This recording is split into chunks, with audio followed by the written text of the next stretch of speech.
welcome back to Ulysses, Chapter 10, Part 2. Mm-hmm. Episode 2, How many parts are there to this chapter so far? Right, so Chapter 10 consists of 19 little vignettes, right? Yeah.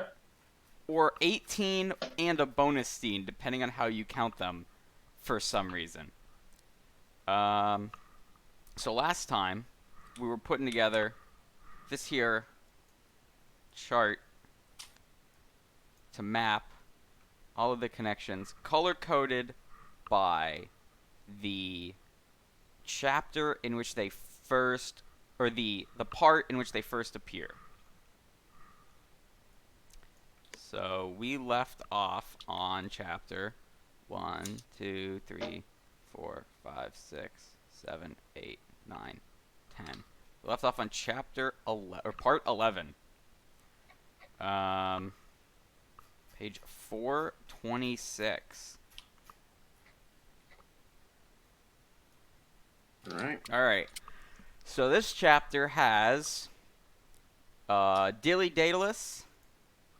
That's Daedalus' little sister. She's back again. Of course. Who could forget? Iconic character. She's thinking about some curtains. No, she's hearing an auction about some curtains. Who auctions curtains? Yeah, she's I think it's walking. an estate Dilly sale. Daedalus walks by I Dylan's see. auction rooms, and then J.A. Jackson, W.E. Wiley, A. Monroe, and H.T. Gahan. My Are first there. thought for the initials of J.A. Jackson is Jackass Jackson. Jackson. I don't know why. Good old-timey name. I'm fairly certain that none of these characters will ever be seen again. Yeah. Just put them in one box But in a for the list. sake of completion,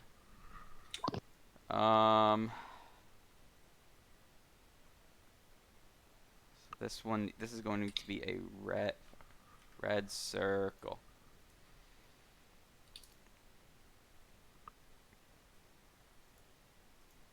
Here we go. All right, so we got You're halfway there. You got the J.A. circle. Jackson. We got W.E. Wiley. We got A. Monroe. And we got H.T. Gahan. Mm-hmm. There we go.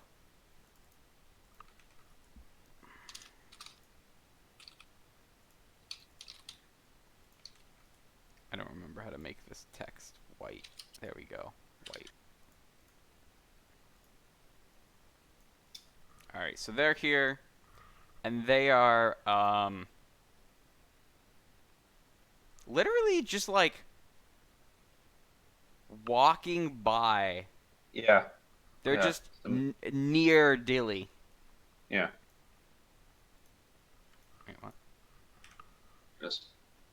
There we And we needed to mention all this just as we could have set up for the long and beautiful return of Stephen Daedalus coming to lecture his daughter about posture. No, for half a page. this isn't Steven. This is Well. this is Steven's dad, Yeah. whose name escapes me. It's Mr. Daedalus. Don't call me that. That's my dad's name. Daedalus Senior. Yeah. Daedalus Senior. Daedalus Senior.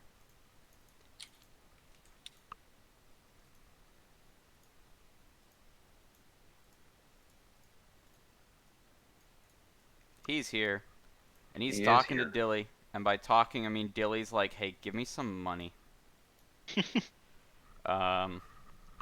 Well, yeah, so immediately he's like, you're slouching. Stop slouching.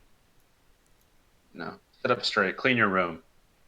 You'll get curvature of the spine. Get off your phone. Yeah. You'll And get he's curvature so- of your spine because you're always on that damn phone. He starts imitating her posture and being all slouched. And then Dilly's like, Dad, stop. You're embarrassing me in front of these random passerbys. And then Dilly's... Nothing has changed. Yep. Time is a flat Timeless. circle. Yeah. And then Dilly's like, hey, give me some money. And Mr. Daedalus is like, I don't got any money. And Dilly's like, yeah, you do. And then Mr. Kernan's there. We saw him before, right? Probably. Oh yeah, that guy. He's in the chart. So he's Can you control F on the chart? I don't think you can. That'd be too useful. Kernan. No, is he in my notes? This is the first time we see Mr. Kernan. He will show up later, though. Spoilers. Yeah. We're starting scenes in the middle of them,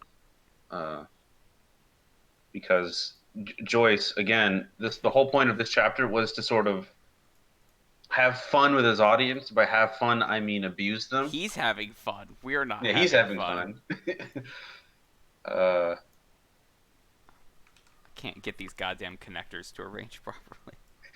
All right. Anyway, Mr. Kernan. So Mr. Kernan has purchased a book. Yep. He's just here. Yeah. He could have been the dark backed man, possibly, but I like my theory that it is just Leopold Bloom, but Joyce is deliberately getting the details wrong to just make me mad. Yeah, because if you recall, Daedalus was purchasing books from a book store, and the mysterious man was purchasing books from a book cart, which is not at all the same thing. Huh. Maybe he's using them interchangeably. Maybe. Just to flip you the middle finger from beyond the grave. Yeah. To get some help understanding this, I went over to that bastion of intellectual greatness, tvtropes.org. Oh no. to see if that wretched hive of knuckle draggers could make heads or tails of this book. And unsurprisingly, as with nearly every article on that website that deals with anything mildly academic, it is entirely plagiarized from the Wikipedia article, and a couple of like a Spark Notes, a Schmoop, and a Cliff's Notes, but then just rewritten in their terrible TV trope speak. And then I'm like, yep, okay. That's I don't know what I expected. Did you learn anything new? TV tropes informalism.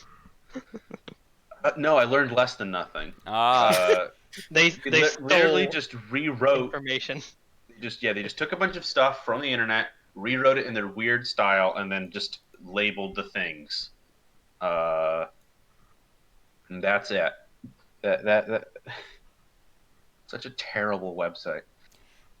Anyway, we've got this real fun dialogue from Mr. Daedalus when Dilly asks for more money. Wait a while, Mr. Daedalus said threateningly. You're like the rest of them, are you? An insolent pack of little bitches since your poor mother died. But wait a while. You'll all get a short shrift and a long day from me. Low blackguardism. I'm going to get rid of you. Wouldn't care if I was stretched out stiff. He's dead. The man upstairs is dead. And then he walks away. Tell us how you really feel, Mr. Daedalus. Just fucking goes off. What is blackguardism? I don't know. Did he just reference Nietzsche? So let me see. So a blackguard is an unprincipled person or a scoundrel. Would this have been contemporary to or slightly after Nietzsche? Contemporaneously. Nietzsche, whose name I cannot spell for the life of me, no one died in 1900. Okay, so yeah, that's what I thought. I was like, I couldn't remember if he was late 19th or early 20th century. Yeah. So blackguardism is blackguardly behavior. Cool, that's great. Yeah, blackguard means scoundrel. Yes. So he has called her a scoundrel and then walked. Isn't that one of the races in Skyrim? Yeah, it is, isn't it? I don't know. I've never played a Skyrim. I'm one of the 3 people on this earth that Todd did not sell a copy of Skyrim to. We'll fix that. Yeah, he has all eternity to fix that. So Mr. In every Daedalus, platform imaginable. Mr. Daedalus storms off, and Dilly's like, "No, wait, Daddy, you still got to give me money." And then some guy's ringing a bell. Yeah, I assume that's the auction bell, or I don't maybe know. some stuff from the What's a from the estate lackey? sale. Oops. Lackey. What word? Oh, that's literally just an archaic spelling of lackey. Okay. So yeah, An underling. Some A henchman. some henchman is ringing a bell. Yeah, I'm guessing it's the guy ringing the bell to attract people to the auction house. Yeah. Yeah, and then so he's ringing the bell, and Mr. Dailish just glares at him. And then goes off on another fucking tirade. I'm going to show you a little trick, Mr. Daedalus said. I'll leave you all where Jesus left the Jews. Look, there's all I have. I got 2 shillings from Jack Power, and I spent 2 pence for a shave for the funeral. He gives her a handful of pennies. And then Dilly's like, can't you find more money? Because, like, damn, Ungrateful girl. little shit. Well, this is good lore, right? Because now you understand that Stephen got his bad money habits from his dad. It runs in the family that everyone in this family sucks at counting money. Yeah. Oh man, I finally uncrossed the lines over here. I was wondering when you'd do that. And then he gives her 2 pennies and goes, go buy a glass of milk or something. Yeah, here you go. Okay, go get yourself something nice. Don't spend them all in one place. This really is the 20th century equivalent of your old uncle giving you a quarter or a nickel and telling you to go buy a gumball. My grandpa, Nickel, because you actually can still buy quarters with gumballs. every with time my quarters. grandpa would visit, he would give me and my brother each $2. That's huge. Like, thanks, That's grandpa. big. Is that how you got your stock trading started? Oh yeah, for sure. Yeah. So Dilly's then like, surely you've got more shillings, father. And then the lackey rings the bell. And end scene. Also, the Vice-Regal Cavalcade is here. I believe they're gonna show up again later. Oh, of The course, the cavalcade? Vice-Regal Cavalcade. Yeah, the Vice-Regal Cavalcade. Like a cavalcade, greeted by obsquicious policemen. Of course. Vice-Regal Cavalcade. Yeah. Now, do you think that those cops are the same cops that were like at the beginning and someone like looked at them? I think I'm here. Did that person then get shot? No, this is. No, it was the priest. I know what I Um, said. I don't think they're the same cops. Most because that first cop seemed vaguely like, I don't know. He was all hot and sweaty, and I'm not sure what obsequious means. I'm just punch that into the old Google right quick. No. I don't have a name written down, so I'm It's guessing probably a that it different was cop. mentioned. And there's plenty of cops in the city. And okay, obsequious Yeah, is there's obedient a or constable in part attentive. 2, but there's no name given. But a constable Okay. is not the same as a policeman, presumably. Isn't that just what they call cops No. in the bad part of the world, Uh, also known as England? the fact that Constable Joyce is a more specific role. the fact that Joyce chose to use 2 different nouns for 2 different officers of the law must mean that they are fundamentally different. Yeah. So a constable is specifically just a law enforcement officer, like a generally high-ranking one. More like a sheriff Sort of. Hmm. or a state trooper. And it basically just comes from before there was public police. And then Daedalus just walks off, just mumbling to himself, Yep. and scene. And Cool. scene. And we pivot. Vice-Regal Cavalcade. There we go. Commonly the rank of an officer within the police. Other people may be granted powers of a constable without holding this title, however. Oh, they So- get deputized. I see, or constabularized. I want to be constabularized. 18 plus only. And now returns Mr. Kernan. Yeah. You remember him, right? He was the Yeah, guy from who the- had from a the- book last chapter. Or no, wait. Oh yeah. He was the guy that had booked an order. Wait, hang on. Mr. Kernan. Yeah. Pleased with the He order had a- he had booked. Not, I read that as the book that he had ordered. Wait, Kernan isn't the same guy that. No, that was Blazes Boylan.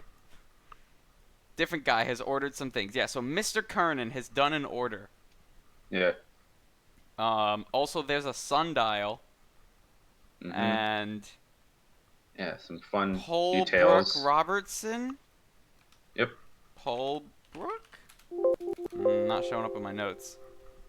Must not be Boldly important. long. Shackleton's offices. Have we seen Shackleton's Again, excellent offices? names. Yeah. And, I don't and see he's anything. talking. Literally, this is small talk because the phrase "lovely weather we're having" shows up. We are on part. What part are we on? 12. We're almost through. The only I'm way gonna out have is to make through. this canvas bigger. Hang on. Page. I have time for the HD retexture of the chart. In fact, there's so many characters showing up. All right. Ulysses Chapter 10 chart, prepare to die edition. Scholar of the First Sid. Well, if it was was it Prepare to Die edition or the remaster that still keeps the wiggly thing? Wiggly thing. Oh, are you talking about the leaves? Yeah. Prepare The- to the- Die the- edition was the PC port of the original Dark Souls. Dark Souls remaster- Remastered was the one where they made the leaves wiggle but didn't fix the broken texture literally right next to the leaves. And in fact, in the trailer that shows the leaves, you can see the broken texture, which is just so fucking funny to me. Because they're like, hey, look, we made the game look nicer. And everyone's like, you literally ignored the rock that just has like a 1 pixel wide texture that just stretched really funnily. Alright, so we got...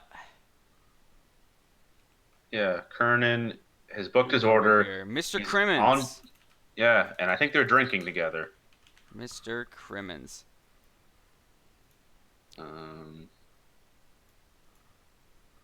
Mr. Crimmins is over here. And they're talking about stuff. The General Slocum explosion, which was Oh a yeah, boat the that General exploded. Slocum explosion. I did some research on this, so I'll handle this segment so you can get a drink of water. General Slocum was a boat that exploded the day before this book is set. It was like a paddle wheel harbor vessel, and 1,000 people died. Shit. According to the Wikipedia article, it was the single largest disaster in Manhattan until 9/11 in terms of life lost. Oof. It was like, because the thing was, it was really tragic because it was carrying like this giant tabernacle choir. So Not it's the like- Tabernacle Choir. like the United Lutheran Church's choir. So it's not just like 1,000 people. It's like 1,000 women and children from the choir, just right into the Hudson. The second worst maritime disaster ever in the United Ever. States. Yeah. Second to what? Is it? Because the Titanic this was is- in the United States when it went down. No. So. And I think Yeah, the Halifax explosion is in Canada, so it's not America. Canada isn't America. Yeah, Well, they're it's not. not America yet. By definition, it is not. I don't understand what's funny North about it. America. Doesn't count. Uh, That's Southern Arctica. So did like the boat just explode? yeah, it just exploded. Cool. Just the boiler exploded and it just sank. Oh, it didn't just like completely explode. Yeah, it exploded and caught fire and sank, and it was like everything that can go wrong in a boat happened to this boat, and just they're all. And this is the news of the day. Burned 8 down, people fell were over, and sunk indicted into by the a swamp. federal grand jury. One person was convicted of criminal negligence, failure to maintain fire drills, and failure to maintain fire extinguishers. Yeah. Classic example of you blame either the highest ranking living person or the lowest, or you blame the lowest ranking living person or the highest ranking dead person. And that's how you do safety when you don't actually want to do safety. Anyway, this is the said disaster that was in the newspaper in Chapter 1. Look at that. Yes. It all comes back. Connections. Incredible. I'm gonna make this line Finest even work thicker. of literature in the English language, ladies and gentlemen. 'Cause It's all I'm proud of connected. this line. It is literally all connected. It's like poetry, they rhyme. The lines, they intersect. Wait, what? Line. Yeah, and then they spend some time, these characters dunk on America and be like, and I thought America was the land of the free, am I right, fellas? It's like, they're still dragging bodies out of the harbor, yeah. Jesus. Also, you forgot the part where they ordered a thimbleful of gin. Yeah.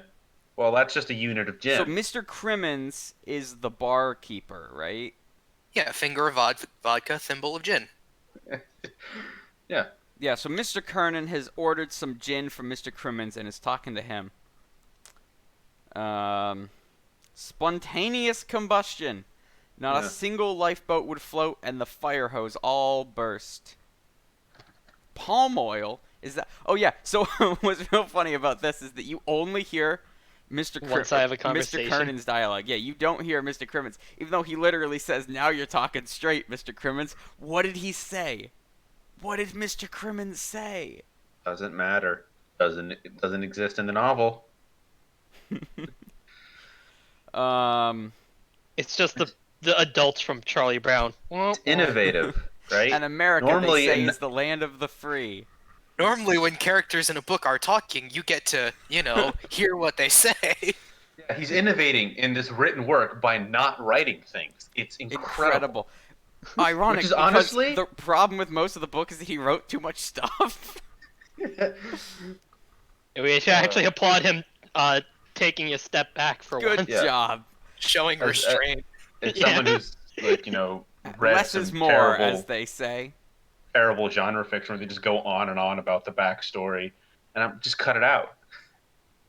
And then, so we bump into... Bob. We bump into... Father Father- Crowley. Father Cowley. Kearley. I remember that name because I kept saying Crowley. Yeah. Cowley. I don't know. This is the first time we see Cowley. Yep. Okay. On the list he goes. Mm-hmm. And then Daedalus enters the scene as well. Mr. Daedalus, not Stephen Daedalus. I mean, Stephen Daedalus is also a Mr. Daedalus. Yeah, well, you gotta keep Oh, all this please, stuff Mr. straight. Daedalus is my father. I made that joke at the top of the episode. We're gonna keep making it's it. called a callback. We have not earned doing callbacks. We absolutely have not. We haven't earned doing a podcast either. Here we are. Excuse you, I've read 430 pages of Ulysses. I didn't do Yeah. that to not make a podcast about it. Gotta monetize every aspect of my life. Right. So, Bob Cowley's in here. Yep. Wait, how did I know his name is Bob? Because the next line says, "Hello, Bob." Ah. Mr. Daedalus answered. Oh, you're so smart. Also, old me is so smart. Yeah. Yeah, so Mr. Daedalus is back. Get another line for that one here.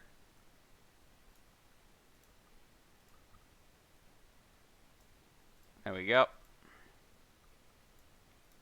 I sure like how when I drag this handle, I don't know if you can you guys see that? When I drag this handle, the preview is not where the line ends up. You see that?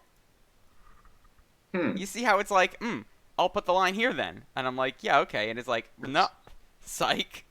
It's good software. At least it's free. It's like the book. It's innovating by not working. Right. Then they're by Peter Kennedy's hairdresser, or Peter Kennedy the hairdresser. Yeah. Yeah, turn in. He's thinking about his coat. He's looking at his Yep. coat in the mirror, and he's thinking about how he spent half a sovereign on that coat. And that he's just pleased with his coat. Yep. Which I'm glad for him. Yeah, and he thinks more about a guy recognized him the other day, presumably because of how good his coat is. It's actually one of the longer parts in here. Yeah, it is. Let's see. It's exciting. I don't have a whole lot of my notes. What excitement is in here? Mr. Crimmins honors some customs. They're just drinking in a bar, presumably one of those standing bars they have in Europe, or in one of those sketchier dives we have here stateside. Standing bar. Mr. Standing Kernan bar. glanced in farewell at his image. High color, of course, grizzled mustache, returned Indian officer. Bravely he bore his stumpy body forward on spatted feet, squaring his shoulders. Stumpy body? Yeah, Spatted stumpy. feet? Spatted? Yeah, Spatted. like spats. He's wearing spats. Shoe. Wait, aren't spats like The biking pants? shorts? Oh, they're also a kind of shoe. Yeah, they're like the upper part of a shoe, of fancy What shoes. the fuck is that shit? Yeah, It's like Spats. a fucking skirt for your shoes? yeah. That's the stupidest thing I've ever seen in my goddamn life. It's Late Victorian fashion, everybody. It's fashion, baby. Hang on, can I... Get this 1904. onto I don't think we're Victorian anymore. I think we're Edwardian. Look at that shit. What the He wears fuck? spats. The folks Yeah. at home can't see that shit. There you go. Yeah. It's an abomination. It's an affront to mankind. Wamp it up, wamp, wamp, wamp, it up, wamp. It's. I think they. Well, you know how it was lewd to show your ankles for a while there? Yeah, it was That is the lewd to footwear show- equivalent of a tube top. Hang on. Filters. Chroma key. Still lewd to show your ankles. Nobody wants to see that shit. Select color. We really have Maybe come you full don't circle like it. because we really Oh, have no. come full circle on that one because we've gone from ankles are lewd to who cares? It's literally an ankle to ankles are 3/4 of the way to a foot. And we know what happened, and we know who likes feet. Tarantino? Well, yeah. Yes. Wait, what the fuck are you doing? What are you doing? Oh, Lord. Well, I tried to chroma key out the white background so that I could just, like, put this How'd that work in out the for you? background. Well, you tell me. I'm pretty Visual pleased. effects are complicated. He'll be on his way to LucasArts, and the brilliant effects artist over at the Skywalker Ranch. Oh, there's a car? Yeah, there's a car. Because as he's noticing more things, as he thinks he sees someone in the reflection of the car. Is that Ned Lambert's brother over the way, Sam? What? Yes. He's as like it as damn it. What? What? No. The windscreen of What? that motor car in the sun dust there. Just a flash like that. I'm like him. What does that mean? He What did he mean by as this? like it as damn it. I'm gonna Google this and it's gonna be Ulysses. It's Yeah, the only result is going to be God Ulysses. damn it. I mean, like, it's an accurate capture of when your own internal monologue interrupts itself, or when the various intrusive thoughts square off in a duel. Yeah, that's the thing. It sounds like what he's trying to say. He's like it as something else, like, Yeah. what a dandy fellow or whatever. And then that's immediately And dropped. then like you realize like, oh shit, that's not actually him. Fuck. And then that thought gets immediately dropped because then, the gin hit, and he's like, oh, A ham. gin is hit. A ham. A ham. A ham. I am. A ham. Hot spirited A juniper ham. juice warmed his vitals and his breath. Wait, have we seen Ned Lambert? No. I don't think so. I think he's just I- thinking of other recall the characters. name. Ned Lambert showed up in dialogue in part Mhm. 3. 1, 2. Yeah. So we still haven't seen yeah, it's a him. We've dark just heard version. No, other we characters wait. talk He about was in him. chapter 8. 1, 2, 3, 4, 5, 6. Uh-huh. Ned Lambert. So, Found so him. he was in the chapters when, All right, like, so Ned Lambert has a brother.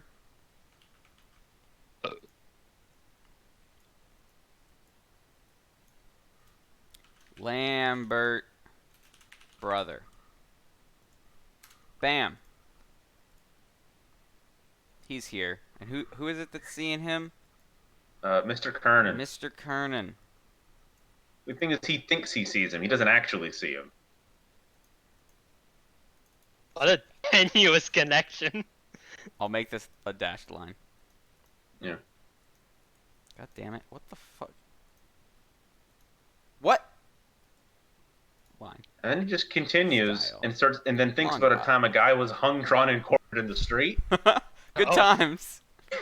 Dogs Then- licking the blood Bam. off the street when the Lord Lieutenant's wife drive by in her. Actually, haven't we heard about this before? Family fun at the public execution. Yeah. I- I mean, we've and you heard about go the I Lord know this. Lieutenant's I know wife. this Victorian comes era. up a couple times. I forget if it was before or after this point, but they're talking about how like something about like the whores were bathing in like the blood as they hosed it down or something. Is that ringing a bell to anyone else? A little bit. Maybe but that I was know the the Lord. annotations talking about it. I don't know. I know the Lord Lieutenant's wife was, I believe, talked to by the priest at the beginning of this chapter, or another sort of political figure. For those who want to know more politics facts about about late Ireland before the Revolution, the Lord Lieutenant was sort of the regent of Ireland who ruled Ireland on behalf of the king. And I assume a Noddy is a car. Just, Yeah, sure. Was that the Let's car they go with planted that. the bomb under? well, not quite there yet. We're not. Actually, we're not hang quite on. there The yet. annotations definitely have something to say about this one. I remember that. Of course they do. Let me pull up the old annotations.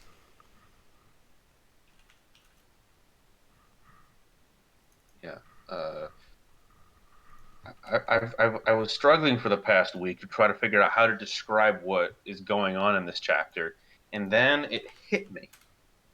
This is because it's not quite non-linear storytelling, because it's happening in a linear sense of time, and it's a little more complicated than just multiple characters perceiving the same events, because different stuff is happening. It's just all at the same time. So the closest thing I could analogize this to would be like a cubist painting, where you're seeing all the perspectives on the thing at once from slightly different angles, and it's all distorted weirdly. And quite frankly, the concept of literary cubism, I think, means I'm going to be getting an MFA in the mail any day now. And I expect to be a tenured professor at New York University by spring. Get some cubism up on screen. What the Just fuck? promise me you won't make them go to Zoom classes. Nah. I mean, Then New why York you have University's online a scam. curriculum? Yeah, they do. They're a weird school. They do like custom everything there. I feel like You I'm can losing create my your own goddamn degree program. So you can like go to school there and study 4 years in a degree that you'd create, and so you can graduate with a useless degree you created yourself. It's And then incredible. when you can't get There a we job, go. you have no one to blame but yourself. Exactly. There's some cubism for you. Cubes. Yes. Yes, cubism. Yes. Art. You can't see it, but I'm stroking my chin thoughtfully. Uh, We need to give Poldy Chin hands so he can do it. Alex, get a what the fuck is it called? index. Hand I mean- trackers. I mean, on one hand, yeah, you could just get index controllers, but I meant the thing that's basically a webcam. It's like Kinect, but just for your hands. I forget the name of it. PlayStation Move. No, nope.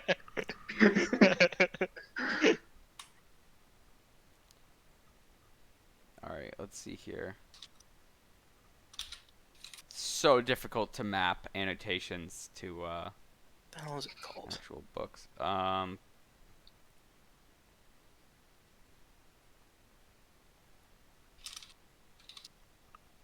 Section 14. What section are we on right now? We're on section. Page 432 is section 12. 12. Leap motion. That's what it's called.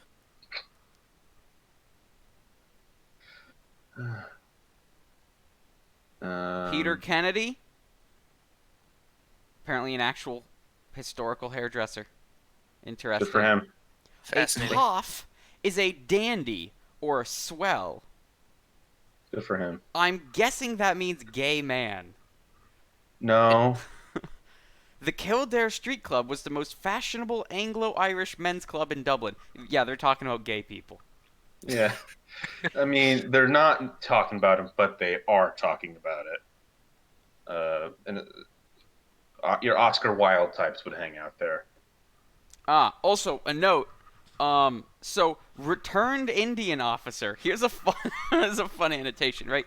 So, the officers that would come back from India were all sunburnt.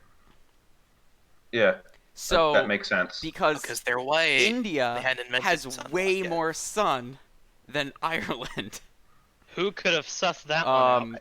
Is So- India equatorial, or is it like just south or north? of India equator? is really big, so I'm guessing at least part of it is equatorial.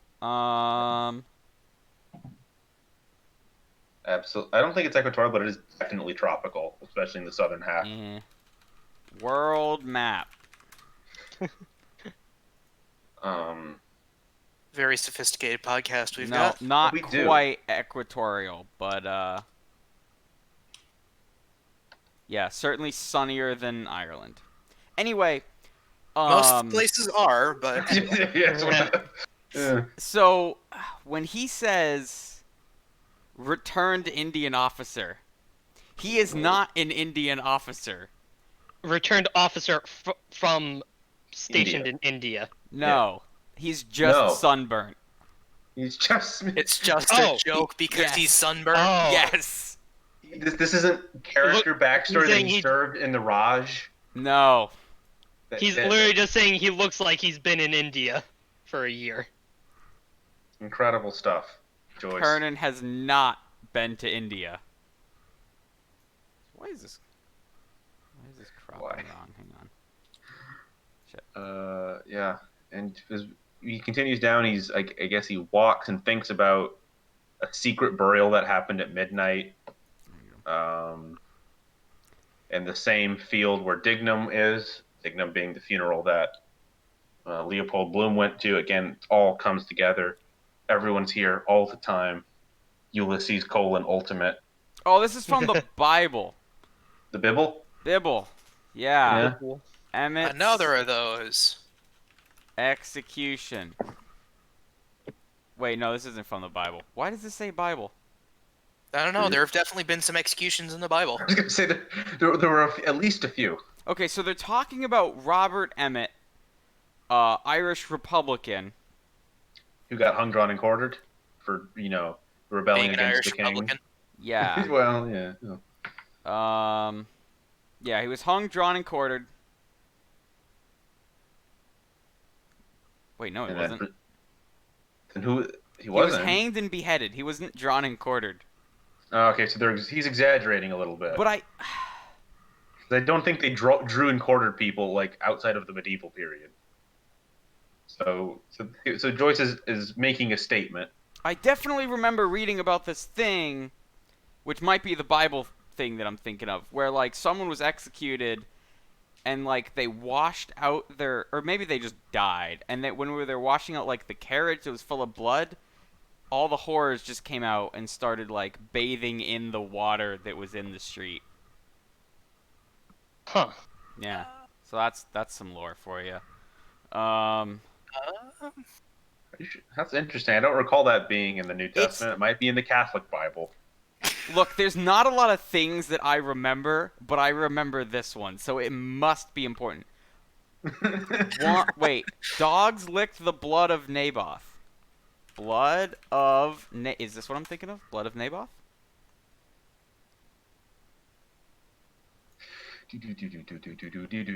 In the place where the dogs licked up the blood of. Okay, hang on. Shouting. Which book is this? Kings 21:19. Ah, okay, we're in the Old Testament. That explains it. Yeah, that sounds Shit. about right. Shit was fucked back then.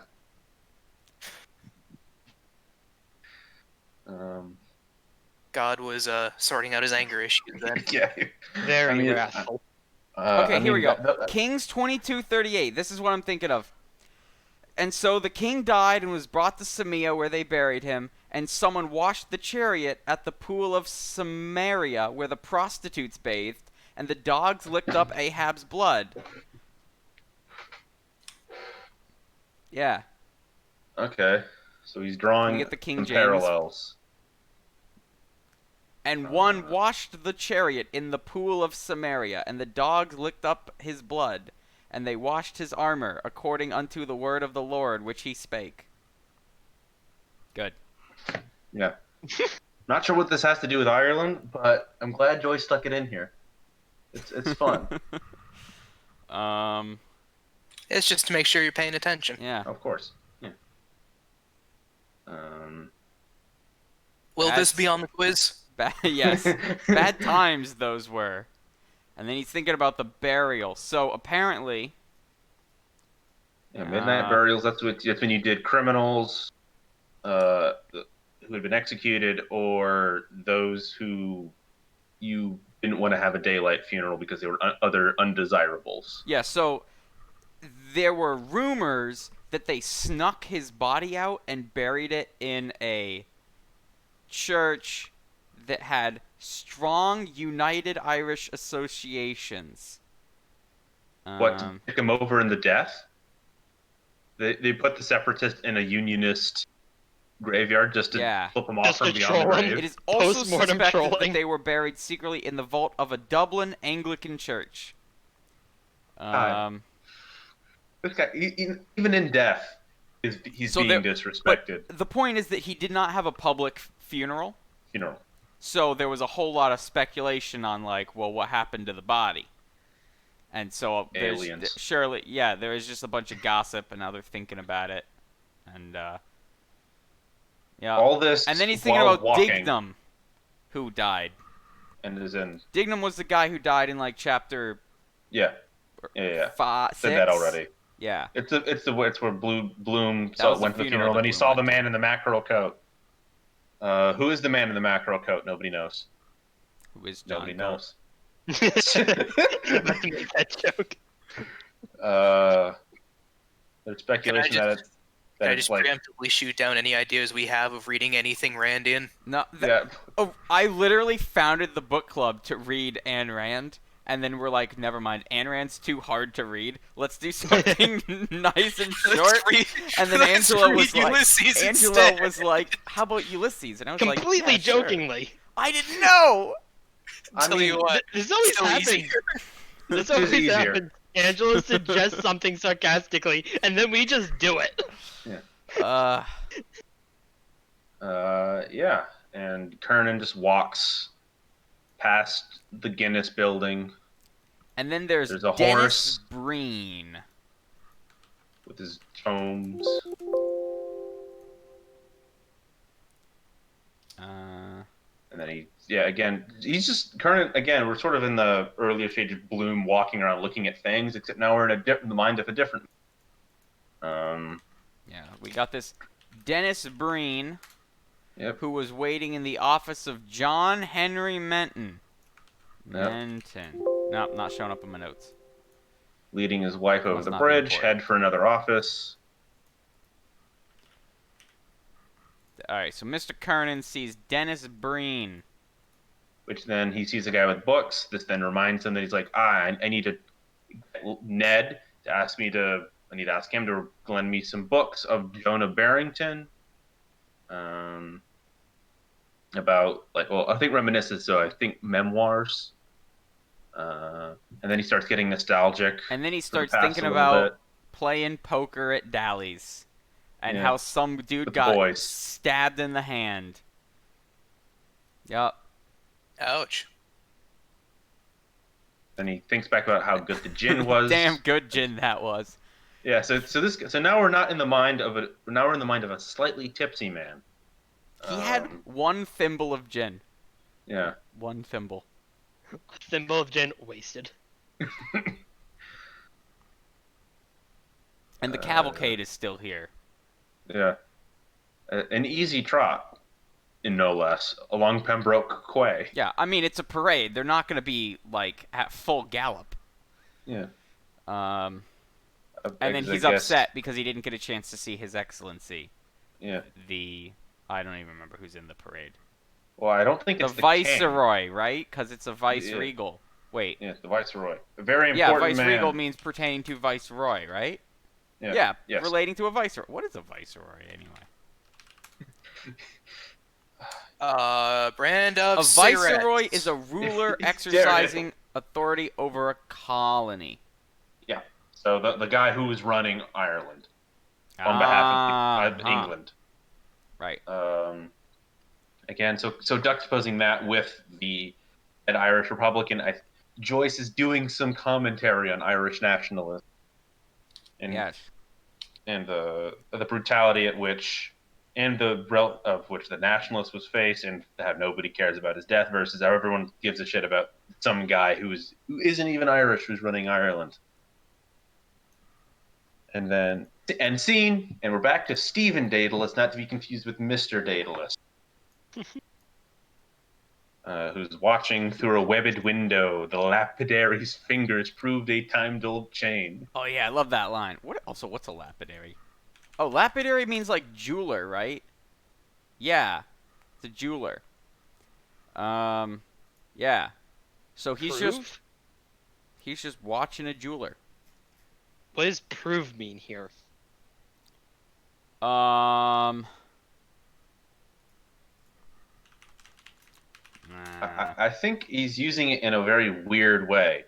So like because if you read later on the paragraph, dust everywhere and it's dark and there's lots of evidence of his work. So the fact that the window is dirty probably indicates that this jeweler is old. Time-dulled chain is. I'm gonna go assume with the chains of time. So this I'm is hoping- this is a jeweler, right? So they're Yeah. playing It with could the be chain. like a gold chain. So Gold chain. prove can So he's also proofing mean something. to and, like, test proofing it. or okay, that's what I appraise? was thinking. Mm. So he's like Well- checking the gold quality of an old chain, Yeah. essentially.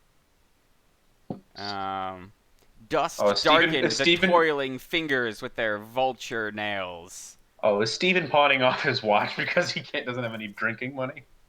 Is that what's Oh, going on God. here? I'm gonna Which help is- data.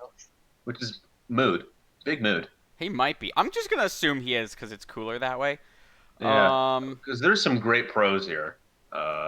So I just want to point out that as soon as Daedalus shows up, it immediately gets prosy again. Yeah. Yeah, so my notes for this chapter just say, Stephen broods. Yeah. Yeah, that's accurate. Also, I have Russell ? In my notes. Yes. Is this a person? Old Russell. Which I think that is the name of the jeweler. On account that that's the only other person in this Yeah. scene. Old Russell, Uh, with a smeared chamois rag burnished against his gem, turned it and held it at the point of his Moses's beard. Oh, he brought Grandfather his ape, ShamWow. gloating on a stolen hoard. God, I there's want to so much imagine going that, on like, here. this is like, these are the words that Daedalus is thinking in this exact wording. the brain-sick word of sophists. Antisthenes, a lore of drugs. Orient and immortal wheat, standing from everlasting to everlasting. Two old women, fresh from their whiff of the briny, trudged through Irish Town along London Bridge Road. One with a sanded, tired umbrella. One with Okay, a I midwife's heard- bag in which 11 cockles rolled. I heard Orient in there. Is he implying that the guy is addicted to opium? I'm gonna Google antisthenes before I answer that question. If I remember, the thing is, okay, immortal wheat. That is bringing back a lesson from Bible class. Oh, Antisthenes was a Greek scholar. Well, Immortal let's wheat. check- I'm Let's check the I'm annotations. familiar with immortal wheat. Hold on. The metaphors of vision.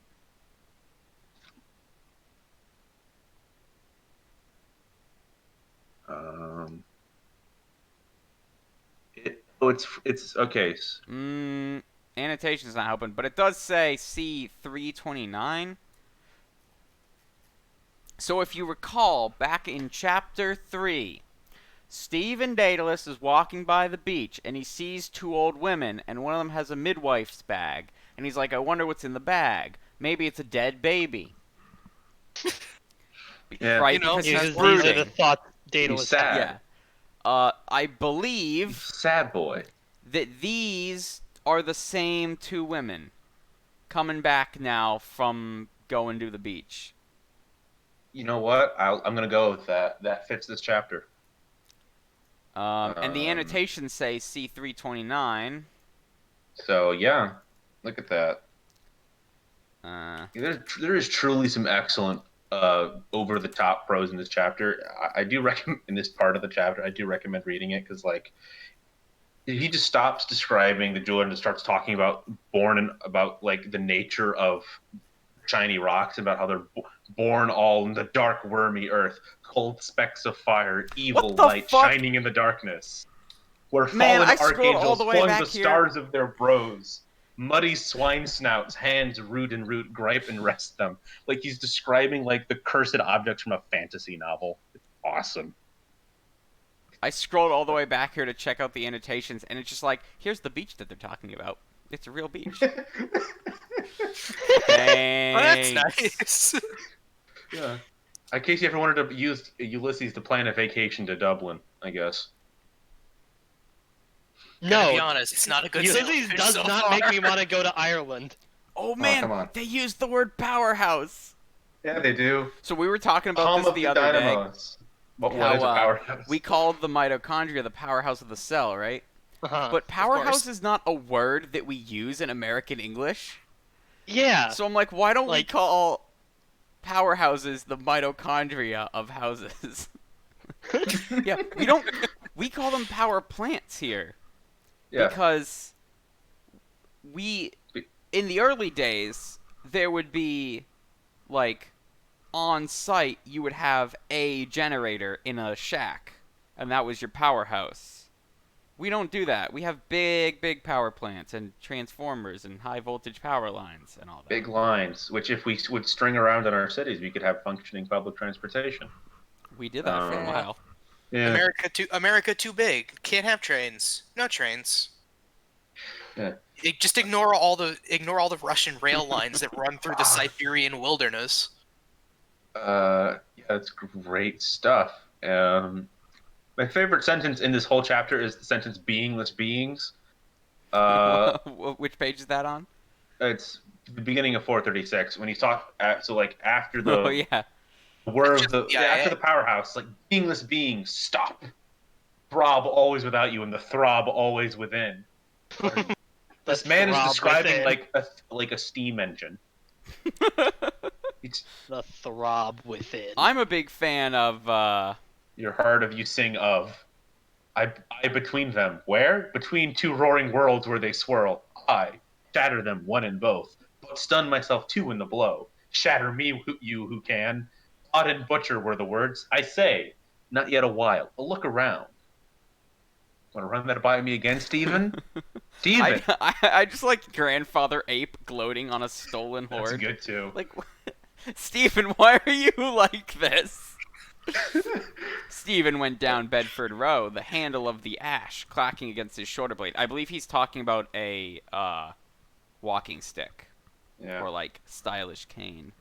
Yeah. I'm gonna In go with walking stick. Clohissy's window, a faded 1860 print of Keenan boxing Sayers held his eye. Have we seen the boxing poster before? I think that was in the theater before because they were showing, or it might be later in the chapter, but they show they're showing the Corbett Fitzsimmons fight, or they're talking about it, or the movie of the fight that was filmed. Let's see if I have anything in my notes. I don't have anything in my notes about it, but I do recall it being mentioned again. Yeah. And Oh yeah, here's the book cart. Yeah, so he's at the book cart. Comes back. Uh, And notice how he calls the book cart guy a huckster as opposed to the normal people before who just calls him a person. Stephen is not only a sad boy, Is this he's the an first time insufferable we've sad seen boy. Stephen Daedalus? Oh no, there he is. All right, Stephen Daedalus is now at the hawker's book cart. Yeah. The huckster. And he lists a bunch of books, Yeah, he's just thinking about them books. and then he just breaks out the So Latin again. specifically, what he's trying to do, right? So his dad had pawned a bunch of his books to get money. Mm-hmm. So Stephen is going to the book cart to try and buy back some of his books. I might find here one of my pawned school prizes. And here's Father Con Me. He comes back. John Con Me. Yep. The priest from the very beginning. Yep, all the way back in old chapter 1. Yeah. Wow, look how far we've come. He's reading and murmuring and thinking about things. Do you remember which chapter it was that had the couple that was like sneaking out of the hedge? Oh, it was this one. Yeah, it was. It's chapter this 1. one, but it's an earlier part. Yeah, chapter 1. Yeah, so he's just reading a whole bunch of books. Binding too good, probably. What is this? 8th and 9th book of Moses. Secret of all secrets. Seal of King David. Thumbed pages. Read and read. Who has passed here before me? How to soften chapped hands. Recipe for white wine vinegar. How to win a woman's love. For me, this. Say the following talisman 3 times with hands folded. Se el hilo nebracata femininum. Amor mi solo. Sanctus. Amen. Yeah. Brandon, did Practicing they his- teach you enough Latin to translate? I didn't teach Latin. I didn't learn Latin in school. Nebracata. Is that a real word? Probably. I refuse to believe I that. googled it, and all of the results are Citations to Ulysses. James Joyce's Ulysses. Yep. Oh It's my cool. Who wrote this? Charms and invocations of the most blessed abbot Peter Salanka to all true believers divulged, and as good as any other abbot's charms, as mumbling Joachim's? Down, baldy noddle, or we'll wool your wool. Isn't Joachim the name of the promenade in Baldur's Gate too? Joaquin? Joaquin? Joaquin's the name of a goddess in Yeah, that they named the promenade Realms. after. Yeah, because Maybe. James Joyce is an avid gamer. Is this pronounced Joachim? Hang on. How to pronounce? Hey, Joachim. I was gonna about ready to Joachim. bust out and go say Joachim. Waukeen Kim. is Joachim. I think Joachim. the goddess of luck. No, Goddess of commerce. of commerce. Yeah. So I guess he's reading books about Joachim. what. That's so. Why? Why is any of this here? Well, he's just looking at the crap that's on the huckster's cart. And he is saying, who wrote this? Yeah. Yeah, 'cause Ugh. it's Crap. some. It's like. Hang on. Some gibberish. See if the annotations have anything enlightening to say about this. Probably not. Do they ever? I mean, sometimes they sometimes. do. Sometimes we're like, we don't know. Yeah, apparently Grandfather Ape gloating on a stolen hoard is a reference to the Eaters of Precious Stones in The Celtic Twilight. Yeats describes a vision of the Celtic hell and the hell of the artist. One day I saw faintly an immense pit of blackness, round which went a circular parapet, and on this parapet sat innumerable apes eating precious stones out of the palms of their hands. Okay, referencing William Butler Yeats, one of the most famous Irish poets. Okay, cool. They're just casually dropping that in the middle of the story. Yes, because James Joyce wants to flex on you. Here's I'm a being whole flexed bunch of on. annotations for Throb Always Without. Echoes the American novelist James Lane Allen's The Metal of the Pasture. The hero of the novel confesses past immoralities to his fiancée, who rejects him. He then has a climactic scene with his mother, in which he refuses her wish. The hero leaves, and the mother responds, "For her is one of those moments when we are reminded that our lives are not in our keeping, and that whatsoever is to befall us originates in sources beyond our power. Our wills may indeed reach the length of our arms, or as far as our voices can penetrate space. But without us and within moves one universe that saves us or ruins us only for its own purposes. And we are no more free amid its laws than the leaves of the forest are free to decide their own shapes and seasons of unfolding, to order the showers by which they are to be nourished, and the storms which shall scatter them at last." What the fuck artists does that were have really anything torturing to- themselves. What? Hold on, what does that have to do with the line? Where's the throbbing? It was riddle me this.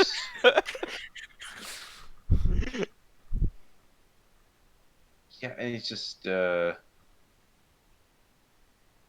it just sort of fizzles out, and Dilly comes back. Apparently, the boxing match between John Heenan and Tom Sayers went for 37 rounds. Hell of a boxing match. Eventually, it ended with the crowd storming the ring, and it being called a draw. God, we don't do that anymore. And they made rules for boxing Brandon, have after you this ever one. watched a hockey game? The hockey, well, they don't let the people storm the ice anymore. That doesn't stop them. I mean, I'm trying to think the last time there was a riot at a baseball game was, I think, in the 70s. Started multi-man smash. Unlike the last time there was a riot. Well, actually, no. The riot after the Eagles won wasn't at the game. It was just throughout the city of Philadelphia. That's The Philly, city of man. brotherly hate. It was funny. I was listening to a podcast the other day about a baseball player who didn't want to get transferred to play for the Phillies because the Phillies suck, and he said that the fans were racist and belligerent. And the hosts were like, "What, in Philly? No." That's All right, Philly, baby. here's the annotation. That's Philly, baby. So, It's racism right. and a Swiss cheese pervert. this thing, the They're prayer, not calling him a pervert because he flashed people. They're calling him a pervert because he flashed him with Swiss cheese and not provolone. the prayer roughly translates to, "My little heaven of blessed femininity, love only me, holy, amen." Wow, canceled. No one has any Who doesn't idea respect women? what this book is talking about, according to this annotation here. We have been unable to trace Salanka and his peculiarly un-Spanish name beyond that. It's just is lost in chaos in the mists of time. Yup. How are we this book was published in the 20s. How do we not know this much about it? Because we were never Because supposed to. imagine if I wrote a novel where I just referenced everything that I saw on the front page of Reddit that day. Imagine someone trying to read Jerry's novella. Imagine someone trying to read novella 100 years from now. Imagine the IAA of 2120 trying to read novella. It already has not aged very well at all, yeah. Because most of the characters, you guys don't even know, because they were just people we went to high school with. There you go. I'm gonna sum all this up with the last two words of the section. Oh yeah, Dilly's Misery. back. Misery. Dilly's in here. Yeah. She just appears and shows a book about Did French. she ever get her milk? No, she bought a book about how to learn French. Yeah, That's not Steven milk. was making fun of her. Yeah, that's cool. What, for trying to learn French? It's fair. Yeah, Steven's kind of a dick. He is Yeah, kind of a imagine dick. that. Imagine wanting to learn French like a fucking pleb. I mean, what kind of dumb question? What did you buy that for? To learn French? It's a French primer. Anyway, and then he's like, "Mind Maggie doesn't pawn it on you." And then he thinks about his dying mom, I think?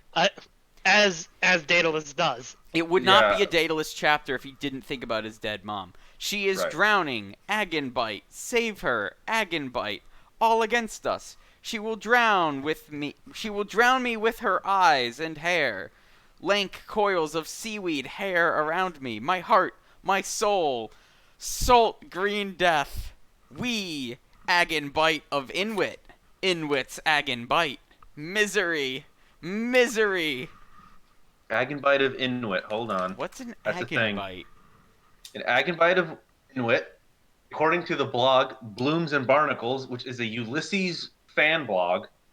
It's got blogs. Holy Themes in Ulysses. shit. There's All right, so there's cartoons and Ironbite everything. is Middle English for remorse. Oh my god.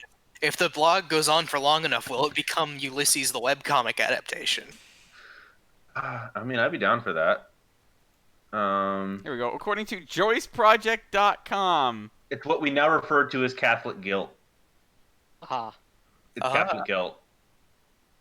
There's a whole essay about this one tells me phrase nothing. on this blog. This literally There's tells references- me nothing. What, Catholic guilt? No, this You don't know about Catholic guilt? this other blog post that I found that's just talking about how it relates to Macbeth. Yeah. It's so good. Apparently he was referencing Nietzsche in another sense. It's awesome. This book is incredible. I think I'm suffering from like Stockholm syndrome with a fucking Yeah. book. All right, this is another Daedalus chapter. Where finally Oh, good. Daedalus has bumped into Father Cowley. Where's Cowley on here? I know we've seen him before. Oh, there he is. Cowley.